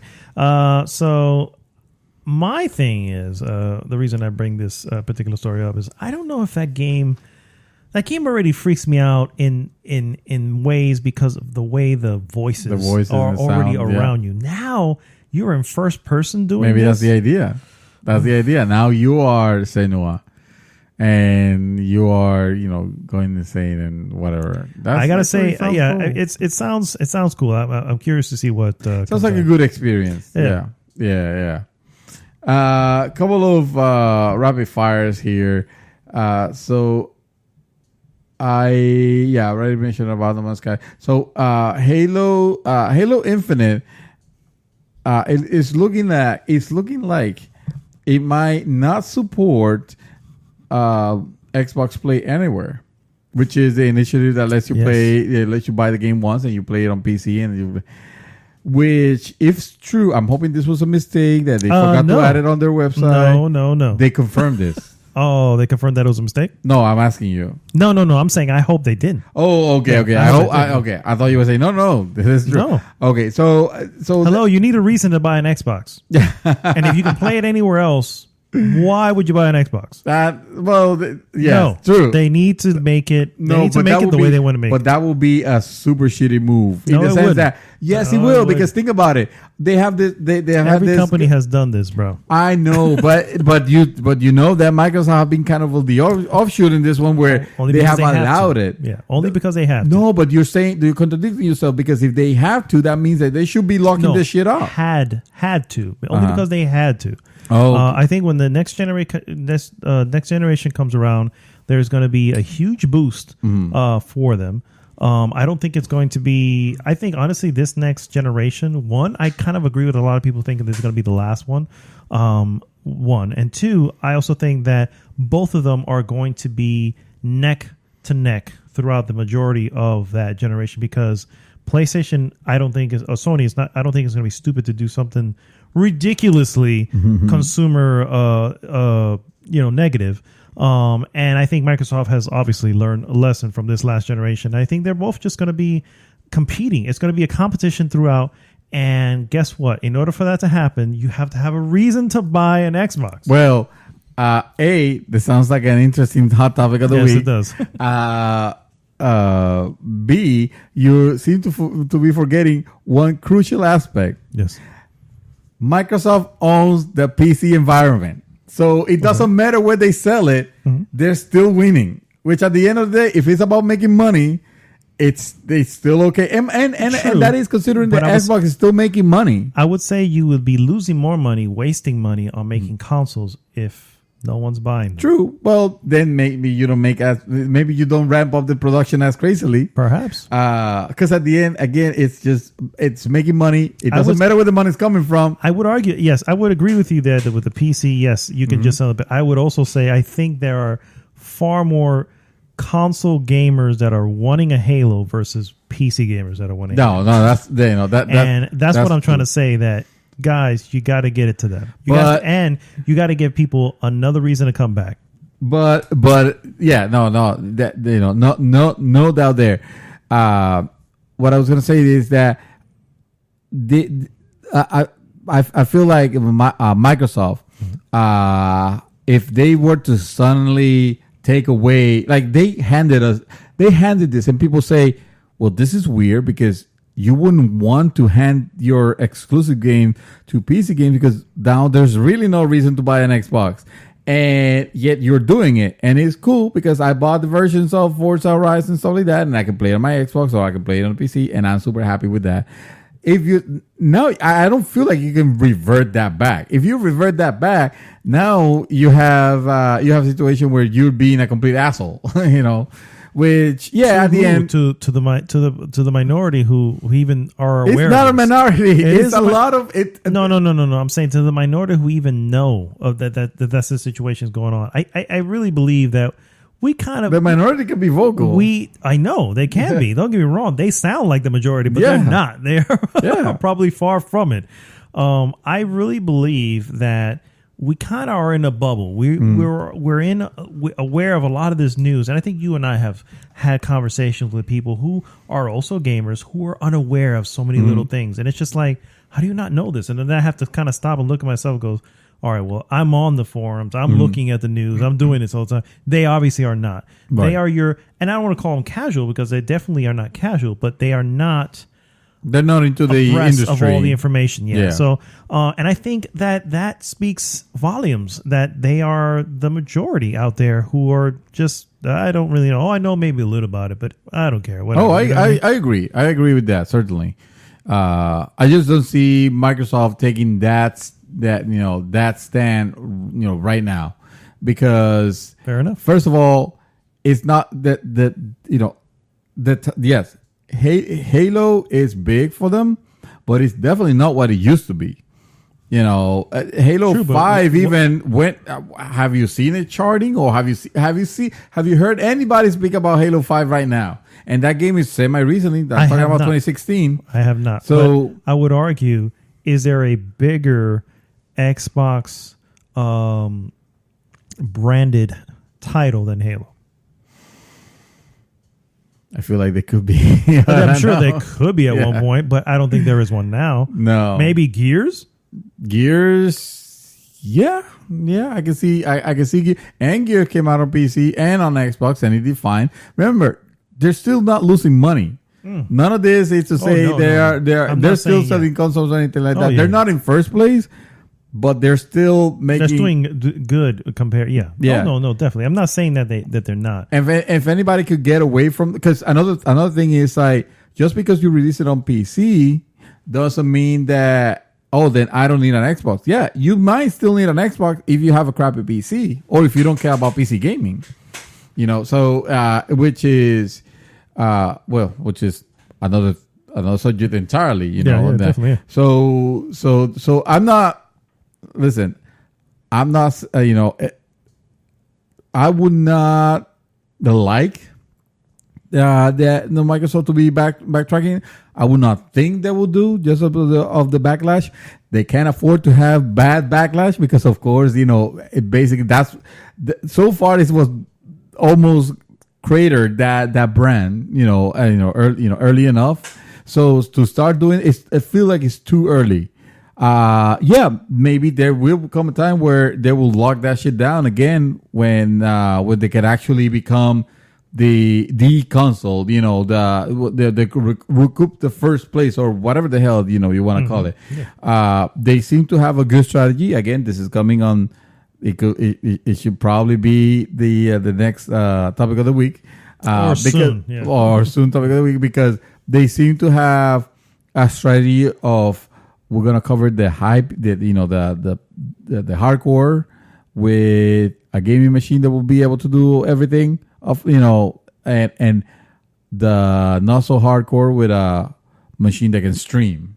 At least that's what it looks like. That those are the same, know. So, and I would want this hot topic, and I will put this after Gamescom, because Gamescom is in the middle of August, and we need to know what is it that they're bringing. We want to see their strategy here. What is it? What is it exactly that they're bringing? But yeah, that was one thing. The other one is Anthem may not support text chat on PC.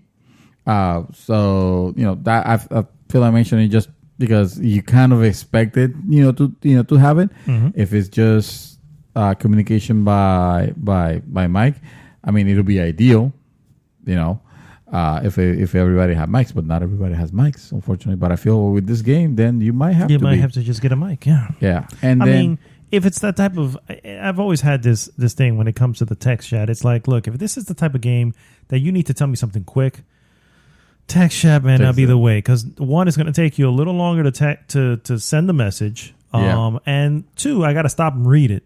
You know what I mean? So, yeah. Get yourself a mic. Get yourself a mic. They had good deals on Amazon Prime Day for some headphones. But that was really it. That's one of the blessings and curses of PC gaming. I feel like not a lot of people. I mean, I would think that everybody could have a mic, but they don't, and they don't use it often as much as you hear on consoles. So you almost wish like everybody had. Yeah. So yeah, that's annoying. And finally, Metal Gear Solid 5 gets an update that lets you play as quiet, because that's what that game needed, right? Just allow you to play as quiet. Finally, I can actually dance and show my boobies and my ass to the face. Is that part of the gameplay? Actually, you're playing as quiet, so it might as well be. You can only play as her in the FOBs. In the FOBs? Yes. Oh, so the main game, though, but the forward operation base meta game, you can play her in. Well, yeah, you wouldn't want to play her on the main. Well, I guess you would, but it won't be. I was using her all the time. I was like, go shoot that guy right there. All right, shoot that guy right there. As soon as I had the high powered rifle with the silencer. Oh, yeah, that made the game so fucking easy. I was literally just walking through camps and going blah, blah. The more I think about this game, the more wrong I feel about it. And about it being my game of the year for the game that it came out. That is your own you get to pick as a companion there was a dog, wasn't there? Yes. As a dog. A horse. The horse was one of my favorites. A robot or a woman. Oh, yeah. It was super objectifying. Yeah. And then on top of that, the woman was super objectified to the point where this is embarrassing. And I'm sorry, I know everybody praises Kojima and all that, but what the fuck? This shit, it was embarrassing. Like I was playing afraid that I was gonna get caught by my significant other. Thinking, whenever you were in the helicopter, it was like, why aren't you just sitting down? Just sit down. Just sit fuck down, quiet. Stay quiet. Yeah. Stop moving and stop moving like a stripper and. Cat. I know, right? It's like there was a pole somewhere. Yeah, it was so annoying. Yeah. And then the way he's dressed, and then the way she's dressed, and the explanation of why she's dressed like that. Yeah. It was like, come the fuck on. All I have to say is, prepare yourself with Death Stranding. That's all yes, because Death Stranding is Kojima Unleashed. Dancing babies. Yes, that's what it's gonna be. That's what it's gonna be. Yes. All right, guys, we'll take a break. We'll be right back.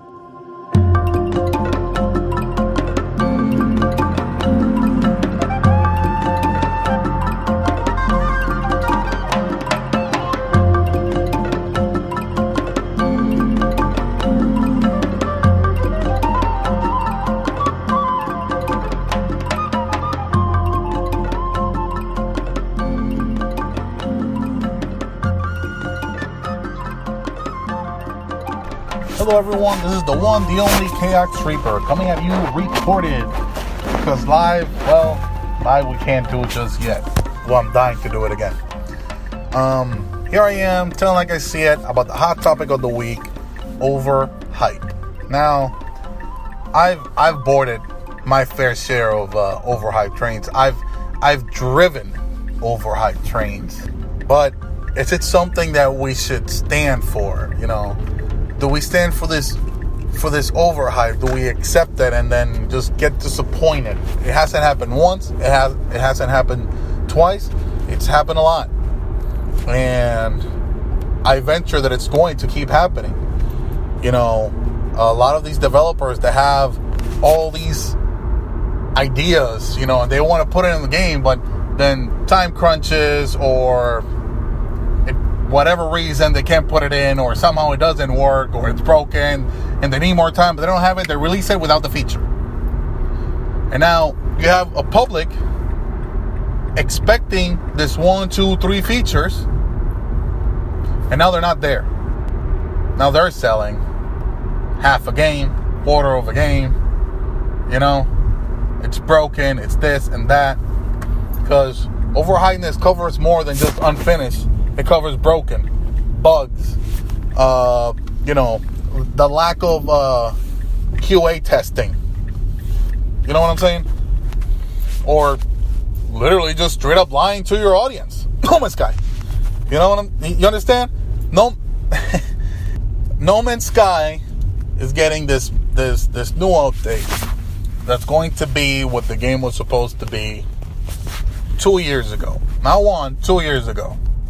So we now embrace this game because they finally fixed it. Everybody's excited about it. Everybody's happy about it. And I'm sitting over here like, do I really want to give it another chance? I jumped twice back into No Man's Sky. I played on release and went back to it twice. Because supposedly they added this, they added that, and nothing. The game still felt empty and hollow. And it wasn't what I wanted. It wasn't what I was promised. But now they did. Am I supposed to be happy about that? Are we supposed to be happy about that? If we finally got the game we wanted, should we be happy about that? But should we patiently stand by while they finally fix their game? Shouldn't have it released like that? This is what gets me, and this is where I get stuck. A lot of these games manage to fix their games. A lot of these companies manage to fix their games because they sold. Games like Destiny 1, games like Battlefield 4, games like No Man's Sky. Other games that do this, they just disappear. You just go over the wayside. Look at Evolve. Do we talk about Evolve anymore? No. And it was an overhyped game. And it wasn't what it... Well, technically it was what it said it was. It was 1v4, but everything else was lacking. Not to mention that they locked everything behind a paywall. I mentioned Battlefield 4 and Destiny before. Both games took a year to get fixed. Battlefield 4 was a broken mess when they released. I don't remember the name of the DLC that they released when they finally fixed everything. But then I actually played it. I'm not a Battlefield fan. I don't play Battlefield games. I've only played Battlefield 4. It was actually entertaining. I'm not going to say I liked it a lot because there was a lot of things I didn't like. But that was just personal preference, not the game itself. Now look at Destiny 1. It wasn't up until the Taken King where we got the Destiny that we wanted. Hell, look at Destiny 2. What are they doing now? A year after it released? Another major update to make everybody happy. And they want us to be okay with that, and I'm not okay with that. Honestly, I could go on forever and I just be going in circles because I don't know what to do. You know, should we support these games that we want that we want them to succeed? Let's say, for example, Anthem. I want Anthem to succeed. Should I buy it regardless of how it comes out and then hope that it gets fixed in the future? Or should it be demanded now to be the game they're promising it to be? And if it doesn't deliver, should we get it? Those are my questions because I don't have any answers. So guys, Dream Twister, Mad Dog, I leave this up to you. Guys, have a good weekend. Have a good weekend. This is Kaox Reaper signing out. GG. Thank you so much, Mr. Chaos Reaper. Definitely, as always, telling it as it is. Bringing it as it is. Yes. You can't stop his signal. No. No. Yeah. He will tell it. I love the fact that he mentioned what he mentioned. Battlefield 4. Battlefield 4. Yeah, he mentioned Battlefield 4. That was a great example of a game that when it was released, it was terrible. It came out bad. I mean, not the campaign. The campaign, there was no hope for that, really. But mostly the multiplayer was pretty broken. It was pretty broken and crashy on PC, and kind of like a nightmare on consoles. And they just kept working on it. Then of course, Battlefield Hardline. It was terrible. Oh, gosh, yeah. Remember Battlefield Hardline? We're not going to talk about that. So we're not going to talk about Battlefield. But they kept on it. And yeah, Battlefield 4 became a very fine, very good, one of my favorite multiplayer experiences. And I'm not a big multiplayer guy, but I do like me some Battlefield 4 and what they did to fix it. And I feel like they redeemed enough to where they gained my trust. I went back. Agree. Having a good time with it. So, in case you guys don't know, on the group, we posted the hot topic. Hot topic is simple. When does hype start to hurt? Where this comes from, essentially, is overhype, specifically. When does a overhyped game, failing miserably, start to hurt the industry? Is it good for the industry? Does it not even matter? I would lean to that last one more because it seems to not even matter because game companies tend to move on. You know what I mean? Yeah. I want to... Gamers have a short, fickle memory. It looks that way. I want to address a question that Gilberto had, and that was, or rather, he pointed out Evolve. No one's talking about Evolve. I think Evolve had a lot of issues with it. He basically, Gilberto, as you heard, he was wondering, is it okay to be okay with Hello Games coming back after 2 years and delivering the game that they essentially, said this was what was going to be available at day one. And yes, they lied. It is what it is. I don't, in comparison to the two, first off, Hello Games, Evolve, I don't think Evolve was, I don't know. I think Evolve's biggest problem was a lot of other things that had zero to do with the game. The gameplay was a big major part because people discovered that it was not really as fun. Correct. Well, yeah, it wasn't a fun game, but you could also say that was the same case of No Man's Sky. That wasn't a fun game. Yeah. That's what I'm saying. In comparison, I think the issues there were they had a lot of stuff locked away behind a paywall, or even worse, a pre-order bonus that you couldn't get unless you pre-ordered it. They had a map. If I'm not mistaken, it was a map of how to get a specific pre-order bonus that you wanted. What is that? Yeah. When you start needing graphs and maps to figure out how to min-max your pre-order. Correct. That's and when you're pre-ordering this, you're trying to get this, whatever, you're trying to get this particular bundle, you're already paying over $60, close to $100, and in some places close to $120 if you include collector editions of a game no one's ever heard of. And that's the case. It's an unproven game. And again, as was No Man's Sky, but at the same time, No Man's Sky was your typical $60 buy-in. But did it meant to be? Was it meant to be? I feel like No Man's Sky was a game that at first, I mean, they never mentioned price, but I almost feel, and this is just me. This is not based on anything that, although I have read, some sources, but can't guarantee. That this was just a game that was meant to come in at a lower price point, at a indie price point, if we can call it that, because it was not 20 something to that $30, yeah. Not that I like that term a lot, but that's basically the expectation. Yeah. And then when they saw the hype, Sony was like, okay, no, we need to actually. This See, is I don't know something if it was that could Sony, easily because it would have been, because who else would have? And that would have. I think Sony. Here's where I think happened here. I think That's all I read. That it was Sony. I think Sony. Yeah, but I mean, I think what happened is I think Hello Games had a little part in this as well. I think Hello Games bought into their own hype. Of course. Why? Because Sony gave them center stage for this game. And this, for all intents and purposes, this was going to be a regular indie type game. You know what I mean? But I guess maybe Sony saw something and said, hey, you know what? This looks good. Let's put you on stage. And of course, here is this tiny little company who did Joe Danger. You know what I mean? And here they are on stage at E3, you know what I mean, showing off a game, and suddenly it becomes this thing. You know what I mean? Mind you, it was an amazing showing. It was. I mean, too bad it was all fake, but it was an amazing show. If the reason why everybody bought into the hype of No Man's Sky is because what they showed for it to for it being considered an indie title was unbelievable. Correct. And who developed that particular, let's call it the vertical slice? Sony didn't do that. That would be Hello Games. Exactly. Yeah. So that's why I think that yes, I think Sony maybe saw potential in it being a little bigger than it was, but I think the majority of this mistake falls on Hello Games, and I think that's why Hello Games sat by and for the last 2 years burned the candle lights and fixed what they and fixed and deliver what they said they were going to deliver. Now his other point was, are we okay with forgiving them?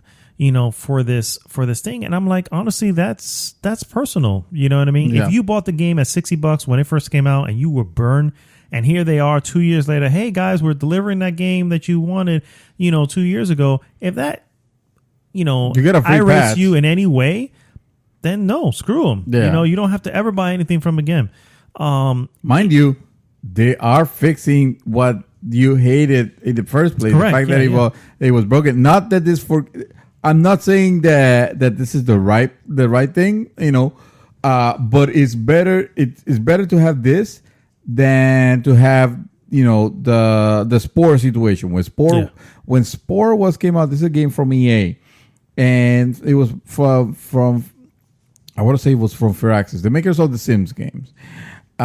When this game was announced, the hype on this game was No Man's Sky levels of hype. It was unbelievable because the idea that this game is that you could make, you could start and make your own species from the cellular level all the way, evolve them all the way to spacefaring beings.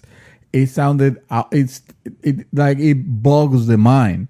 And of course, coming from the creators of one of the most famous franchises at that time, The Sims, it was thought, yes, if anybody could do it, they could do it.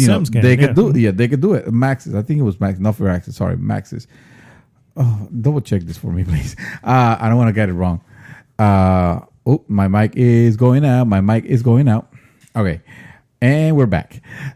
So when the hype was huge, so huge that you could see it on billboards anywhere. There was pre-order, there were special editions, all that crap. That game came out, and the reviews were less than stellar. I mean, the immediate thing that came to mind was the release of the Phantom Menace.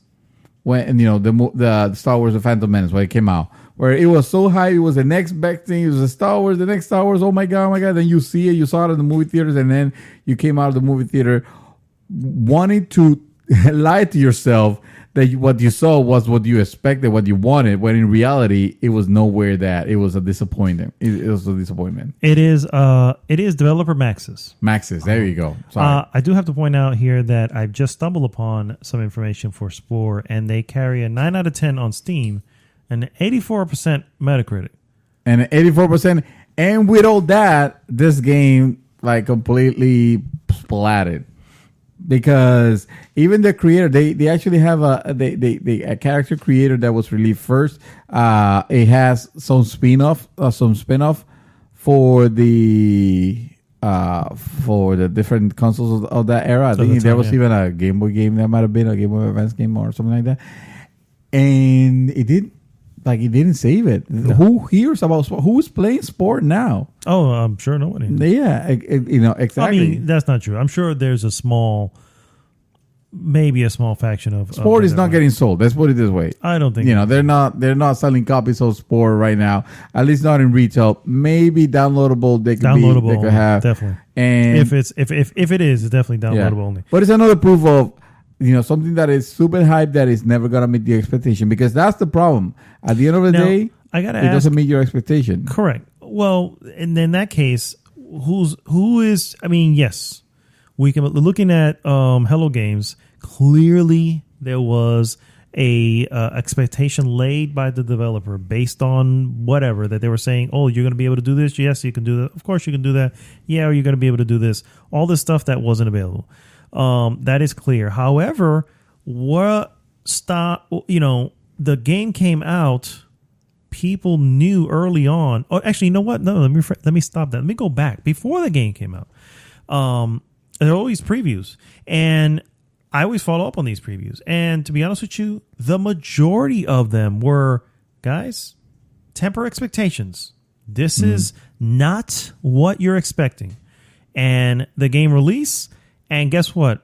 It wasn't what you were expecting. So it's like, okay, several news outlets had this kind of already said, guys, it's, it seems like they're probably promising a little more than what they're saying. So how much of this is, yes, a lot of it is to blame because this is what they promise. And if you don't actually follow the news, then you went and bought something based on a promise. You know what I mean? That said, if you do, why would you walk into this knowing, if you do follow the previews, why would you walk into this, this purchase and then get upset afterwards? Or worse, why not? Especially if you already have previews going, guys, there's not we're not at DEFCON 1, but maybe we're at DEFCON 3. Let's ease up a little bit here as far as expectations, and maybe wait for a review or two to come out. I'll tell you why. I tell you exactly why. Talk to me. Because if I remember correctly,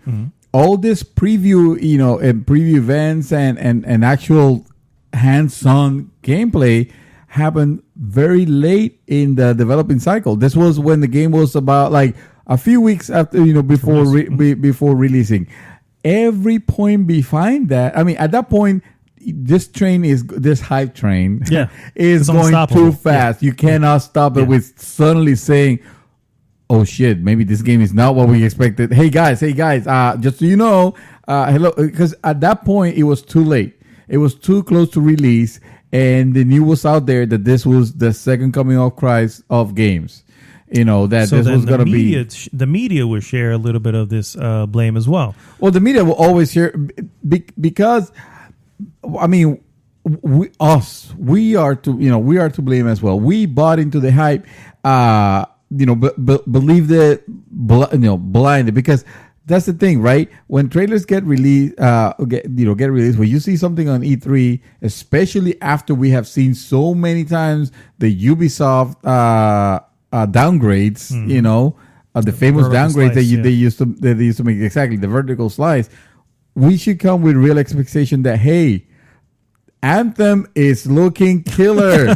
But temper your fucking expectations. I agree. This might not be what you're thinking. Slow down. We are with enough time to slow this train down now. Yes, exactly. Don't get crazy. If it's amazing, that's fine. But slow that damn train down now. And honestly, there are already articles out there saying, guys, temper expectations. Yes. Even the fact that it's releasing next year, they're going, hello. We all know. We just had that hot topic not too long ago. Mass Effect Andromeda wasn't ready. Same exact freaking publishers for the most part. Same exact freaking team developing. Maybe not the same people, but the same company. Yeah. So we already had this. And so, yes, I think ourselves have a little bit of blame here. I didn't buy. Now, No Man's Sky is a perfect example. I remember that first on stage presentation of that game. Dude, that was my game of the show. I walked out of that E3 going, mine too, that's my game of the show. Yeah. That is I cannot wait for that game. And for the longest time, that's what it was. Man, I can't wait. I had my sister-in-law, Jackie. She was, oh, man, I can't wait. You got to buy it. We can get it, whatever. Yep. Shadow was as well. And the game comes out. What do? I don't buy it. I don't. Yeah. Because I already heard I heard the thing that made me drop a fucking anchor and go, wait a minute. Hold on. Okay. Yeah. There's a little bit of a concern. Okay. No big deal. We'll wait to see what happens. Yeah. And what happens? It is so far from the promised product that people are up in arms, with everything. And it's just like, guys. Yeah. And the news was there. If I saw it, why didn't you? You know what I mean? Yeah. And the reason why I tend to share, I say, yes, Hello Games, they had a campaign of lies because honestly, we can't mince words here. You have to see the YouTube the report, the interview, the interviews. When you will see he is literally saying stuff that is not on the game.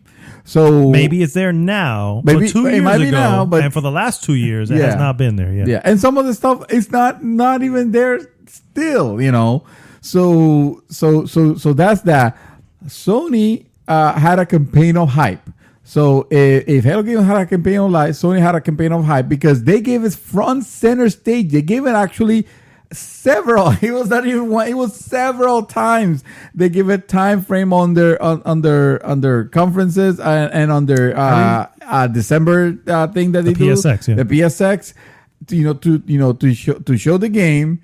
And hyping it up as, this is the best thing. And what happened as soon as it came out and the problems were there, Sony almost literally took tail and left them. They were like, we're out. They actually threw them under the bus almost, saying that the problems, and I can find that article. I know, we actually had them here. We spoke about it on the podcast. Oh, yeah. We talked on the podcast about that. So it was like, way to go, guys. Way to throw your partners under the bus when they're not meeting, And now, so I would love to see how they do now that all this good habits coming. Don't defend fucking Sony because I will disconnect your microphone. Here. Okay. So as just thinking of a publisher-developer relationship. First off, Hello Games is an indie publisher. Yes. Okay. So that means they don't have anybody backing them up. They are coming to to them with the product saying this is what we're doing. Okay. How again? Sony being a corporation should probably look a little bit deeper. But how much of that was, hey, this is what we're looking to do. This is what we have. This is what we're looking to do. They look at the same thing, maybe the same thing we saw on the same stage, saying, hey, this is what we have planned. And then, yes, maybe a few of the exec go, oh, guys, this looks like something special right here. But it's the same thing we fell for. And then, obviously, Sony being not 100%, classy as anybody else, once the shit hit the fan, they were like, that thing they promised you is the same thing they showed us. That's on you guys. Yeah. So, again, not to defend Sony, because I believe Sony does share a part in this, because they should really vet. And I'm pretty sure since then, they're like, no, fuck this. We are so vetting everybody at this point. But they really should look into the product that they're going to present on stage, because it's like, okay, if you're presenting this, while this is not you, because you are obviously the publisher, since you're presenting this, you are backing this. Is how it's perceived. You're backing it, but you have to. I mean, thank you for the devil advocacy, but you cannot try to convince me to say that that Sony was fooled, like we No, all I'm not were saying they were fooled. Because if I'm not saying Sony they were is fooled. not looking I'm at the they may have been led to believe. if they're not looking at the milestones and they have access to it, and I think there might have been some financial. I don't think they have access to it. Remember, they're not a first party studio. But they were back, but they got the support of it. They got the support. I don't think if Sony was fooled by Hello Games, they're the worst company around to do business with. Let me point out a certain outage for the PSN that happened for a month and a half. We're not talking about geniuses here, okay? I'm just saying. I think this was more than likely, and this is actually some feelings that were shared also by what's it? Jim Sterling. Yes. When the game came out, yes. More than likely this was the holy shit, this is not actually coming out the way that we intended. Not the way that we intended, the way they intended. But we need to make sure it's too late now. We need to. I think you forget that actually one of the backers for this game was Microsoft. It was? Yeah, there was money that was received. It's some weird deal in the back. Again, I did not hear it. Yes, Although that could explain why it's coming now. Yes. Oh, yeah. Xbox. Oh, absolutely. That's what I'm trying to say. That this was not. This is not. This yes, it came to Sony platform first. It was never meant. Wait a minute. Where do you get? I need to know your source. I will definitely. You will not tell me this was backed by Microsoft and it's only going to be released on Sony because that makes no sense. No. It was. Let me tell you. I will find the information, guys. I will definitely find. If you want to, we can. I need to. You want to pause it? Hey, I can if you want, but I have a list. If only because it sounds like so crazy out of left field. But no. What I'm trying to say is that in this day and age, no company, and I won't say no company. Well, I will say should not be fooled. All right. So if this is what you're telling me that you think that it might have happened, then goddamn Sony, you're stupid and you deserve what you got. But Hello Kitty, Hello Games got it worse. Hello Kitty, Hello Games got it worse because at the end of the day, Sony was like, "Bitch, that's you. I'm out. You fix it. I'm out." Like almost literally. Here's where it comes from. The No Man's Sky developer, I don't know if you remember early on in their development cycle, their office was destroyed by a flood. Yes, I remember that. Okay. Yeah, it was Microsoft who came in and paid for everything. Really? Yeah. Damn. Yeah. And the game didn't come out? Let me put it, GameRant.com if you need to know I will post it. No, I remember because I remember that. I remember that their offices got flooded and everything came out. And remember, they were an indie title. There was nothing that I saw that would say this is exclusive to PlayStation 4. Sony, yeah. It's coming to PlayStation 4, but nothing I would just wonder what dog did Microsoft had on this race? Why would they come into the rescue and be like, "Oh, goody." It's like, "Hey, suckers! All right, I would release it for Sony." But you know what, Sean Mary? Fuck you, Sean Mary.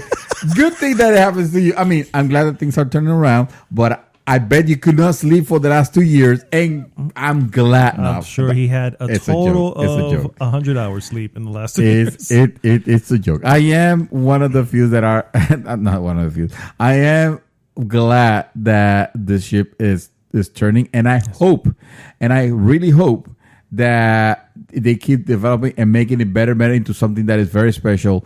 Why not? Why can't it be the next Minecraft? Exactly. Why can't it be that Minecraft it could be something very special? Minecraft is one of the biggest games in the world. Do you or I play it? No. But it's out there. Everybody's probably should because it's good. I mean, it's I play a little bit. I was like, no, it's not for me. It's not my kind of game. But No Man's Sky. Will you be down with No Man's Sky? I am kind of down with No Man's Sky. Thanks to Luna, GG Luna. There you go. Appreciate the. I want to have a list of games here, sir. Oh my goodness! Here we go. These are games that had big hype. Big hype before being released and.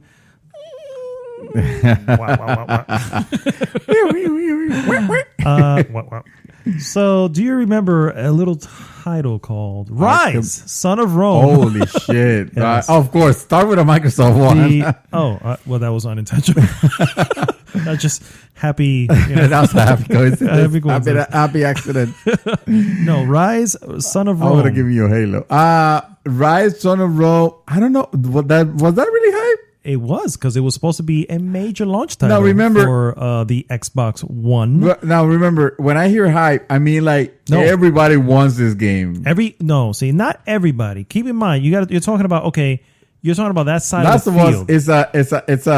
It's a major hype because yes, Microsoft players want to play Last of Us and want to play. Well, Rise, I would argue that Rise, Son of Rome was probably similar to it, but it was there. But yeah, Rise is there's no way that game is. It ended up being that way, but again, there was a swelling behind it. Let's put it that way. There was a swelling. Okay. Another game. There was a chubby. After the success of the first one, Star Wars: The Force Unleashed 2. Oh my God, that freaking game! And let me tell you, the Force Unleashed was average at best. It was the perfect B title, but yet for some reason people were. There you go. Because I like the story, because it's Star Wars, and I like the story, and I like holding a lightsaber, and it was ridiculous. But Star Wars 2 was incomplete. Even it was bullshit. It was bad. Yes, but there was, because of the first one, and let's be real, we all know that when it comes to a new IP, generally the second one is where it excels at. Assassin's Creed 2, Destiny 2, that's Destiny 1.5. We've said that from the beginning. So that's right. Destiny 2 hasn't come out yet. What is it? Jesus Christ, Uncharted 2. These games, you have games that where when you get to the second one, you're like, okay, now you've fixed the little things, improved the good things, and you have whatever. So Super Mario Brothers 2? Super Mario That's a great one. Not gonna lie. Duke Nukem Forever. Oh my God! Now you're being mean. I am a little mean with that one. That game was garbage. It was garbage. It can't. The problem here is you have to remember everything coming up before we found out it was garbage. All right, but let me tell you though, with Duke Nukem 2, with Duke Nukem Forever, I saw early access, the show, the gameplay, and I always had it in me like, this does not look good. The animation looks like garbage. This is horrible. We have come a long way from this. These people are walking and they look like they're taking a shit while they're walking. And yet, there was a thing behind it. Even you were questioning it. I was just like, yeah, me too. I don't know what people see, but apparently people want it. Because it looked bad. And the game got released and it was bad. I know it proved to be exactly what it looked like. Exactly. So, it met my expectations. I know that game was shit. And the game was shit. Fair enough. I'm going to rapid fire these two real quick. No, come on. No. I got a list, but these two we have already mentioned. Evolve. I have on this list because that was, and the first Destiny. Let's be real. And the Destiny 1. The highest selling 6 out of 10 ever. I know Destiny 1, where we saw the demo and we were like, wow, we were blown away. We were like, imagine we're gonna visit all the planets of the solar exactly system. What I thought too. And it's gonna be like this awesome. It's like great. And nope, not even close. To this day. Also, I want to flashback No Man's Sky because I had it on the list as well. No Man's Sky. Watch Dogs, the original Watch Dogs. Okay, when we saw that fake ass vertical slice that had us going, whoa. Yeah. There was hype behind that. There was hype behind that. There was some hype on it. There was some serious hype behind that. Another game that had major hype, Haze. Do you remember Haze? Oh my God. Haze was a PS3 title, a shooter, and it was horrible. Something with nectar. Yeah.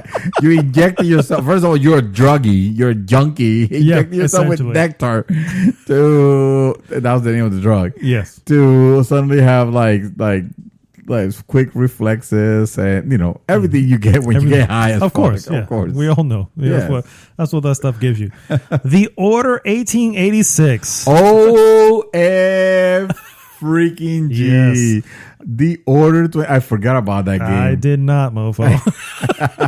To be fair, I bought it. I think I bought it like at $10. And for $10, I was like, this ain't bad. You know It could be worse. Yeah, exactly. It could be worse. It could have crashed and not run. Dude, actually, for what it was, it looked beautiful, dude. No. The graphics are lot amazing. there, yeah. I mean, too bad that it was all squished into a letterbox of the whole game. Yes, But- why?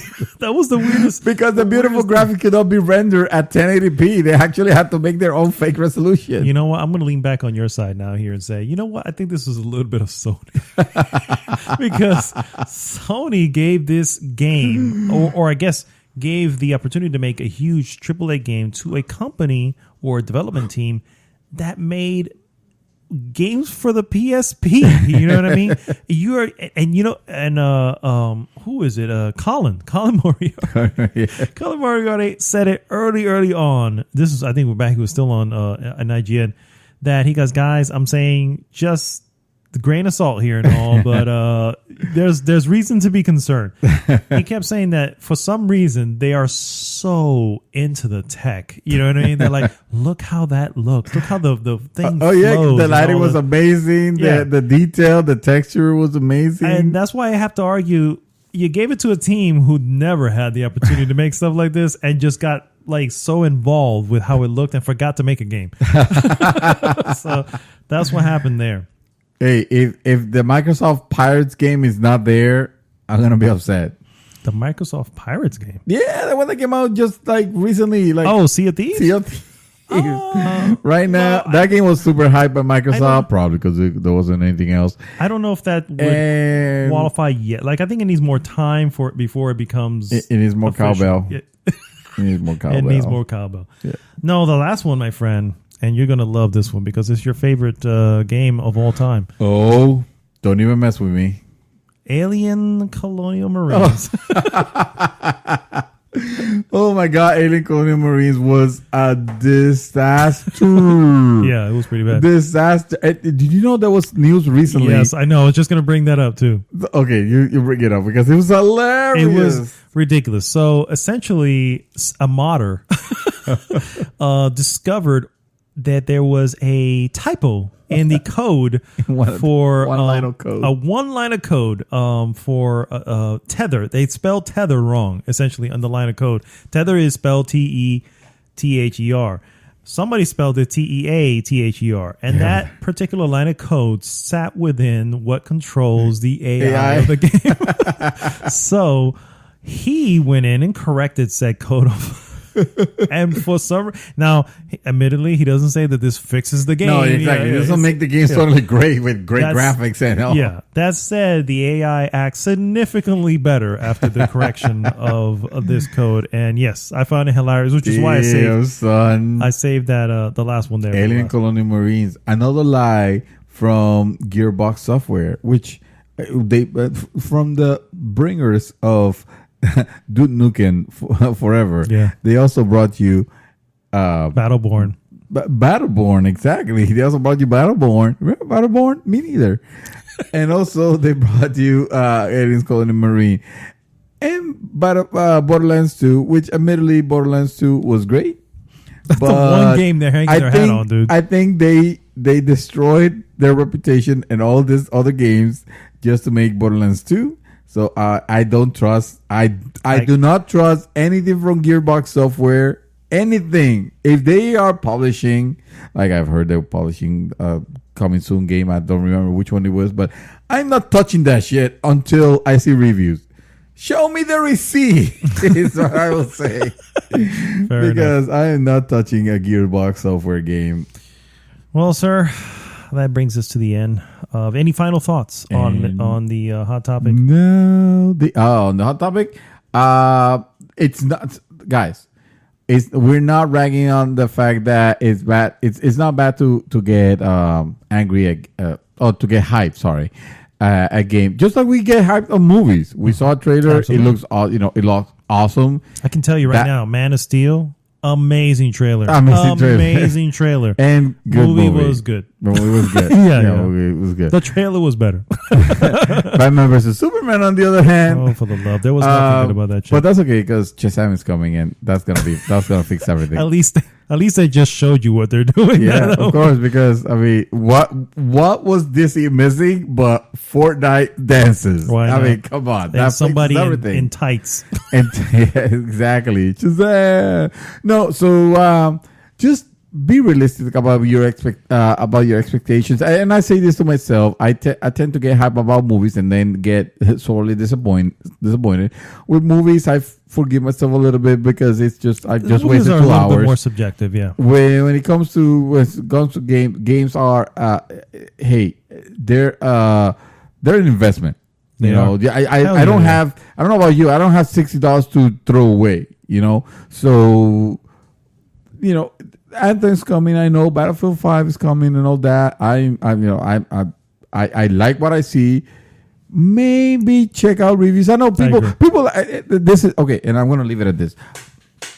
I know people like to be like, oh, but you should make your own opinion about about games and all that. And I'm not giving away. I'm not saying that it's anything bad or not. But hey, your own opinion could be tainted by the fact that suddenly you spend $60 and now you really want to justify playing your purchase. So maybe listen to some critics, look at some reviews where you don't have to get it day one. You don't have to necessarily pre-order. If you're gonna pre-order, that's a bet, basically. That's why I don't put money on pre-order. It is, yeah, exactly. But that's a bet. Just try to play your odds to the best of your abilities, and don't fall on the developer hype, because that will never. Well, yeah. On top of that, don't if your bet turns out to be not what you expected, own up to it. It is what it is, because you said you nail it right on. You nail it right on the head. Well, you see, that's the reason why they don't. But you nailed it right on the head. It's like they have a lot of people who will die on that, who will throw themselves on that sword, saying, "No, this game is good," when even they know of its faults. You know what I mean? But because, again, as you just mentioned, it's a $60 purchase, and you want to feel good about a $60 purchase or even a $40 purchase. It doesn't have to be that much, and it's a shame. But when it comes to this, I agree. Don't let yourself get overhyped. Think realistically. Think about, what I'm saying. You don't have to wait for the reviews. Yeah, you don't have to listen to the reviews. But, in the end, if only 20% of people or 20% of the reviews are saying that it's good, there's something there. Something's clearly wrong. That's not to say you won't like it, but you have a good chance of not liking it. You know what I mean? So, if you guys are listening to the podcast, you probably have some people that you follow. Hopefully not us, because we have terrible. Oh yeah, we have the worst taste in the world. But there might be some people out there that you can actually relate to a little bit, to their style, to the games that they like to play. Yeah. And follow them and see what they think. I have a couple of reviewers that I listen to. Same thing. I have a couple sites that I listen to for my movies. And there's one guy on the thing where I'm like, I would say 80% of the time we are in line with our thoughts. The rest of the time, no. That's a good bet. Yeah. So if he likes it, chances are I'm going to like it. Yeah. You know what I mean? And I know that the other two, they're iffy. You know what I'm saying? I actually I listen to their show because I'm shocked when they like the same thing I like. And I'm like, oh shit, we're all in unison. This is great. But yeah, that's really the best way to do it. Is it okay to forgive them from now? I have to go back and say, guys, it's really up to you. I mean, it comes down to how you feel. If you feel you were wrong to begin with, then you know what? Then don't give them anything. Just don't give them the time of day. The next game, Hello Games release, go out there and spit on them. I don't care. You know what I'm saying? The point is, but if you own the game, you should really just. I mean, at this take point, it for a spin, because at that game, what do you have to lose? Exactly. Yeah. I agree. All right, guys, that brings us to the end of an awesome and long as shit episode 118. You're welcome. The real 118. Thank you so much, guys, for tuning in. As always, please go to goodgame.tech and join the conversation there. And, of course, like, subscribe, and share the podcast with everybody. This is Arnaldo, a.k.a. Mad Dog, signing off this week. Mr. Santos, take us home. I already said my piece. Like what you like. Please share the podcast. And I'm out. GG. No. GG. GG. No, Right, we'll see you next week. GG.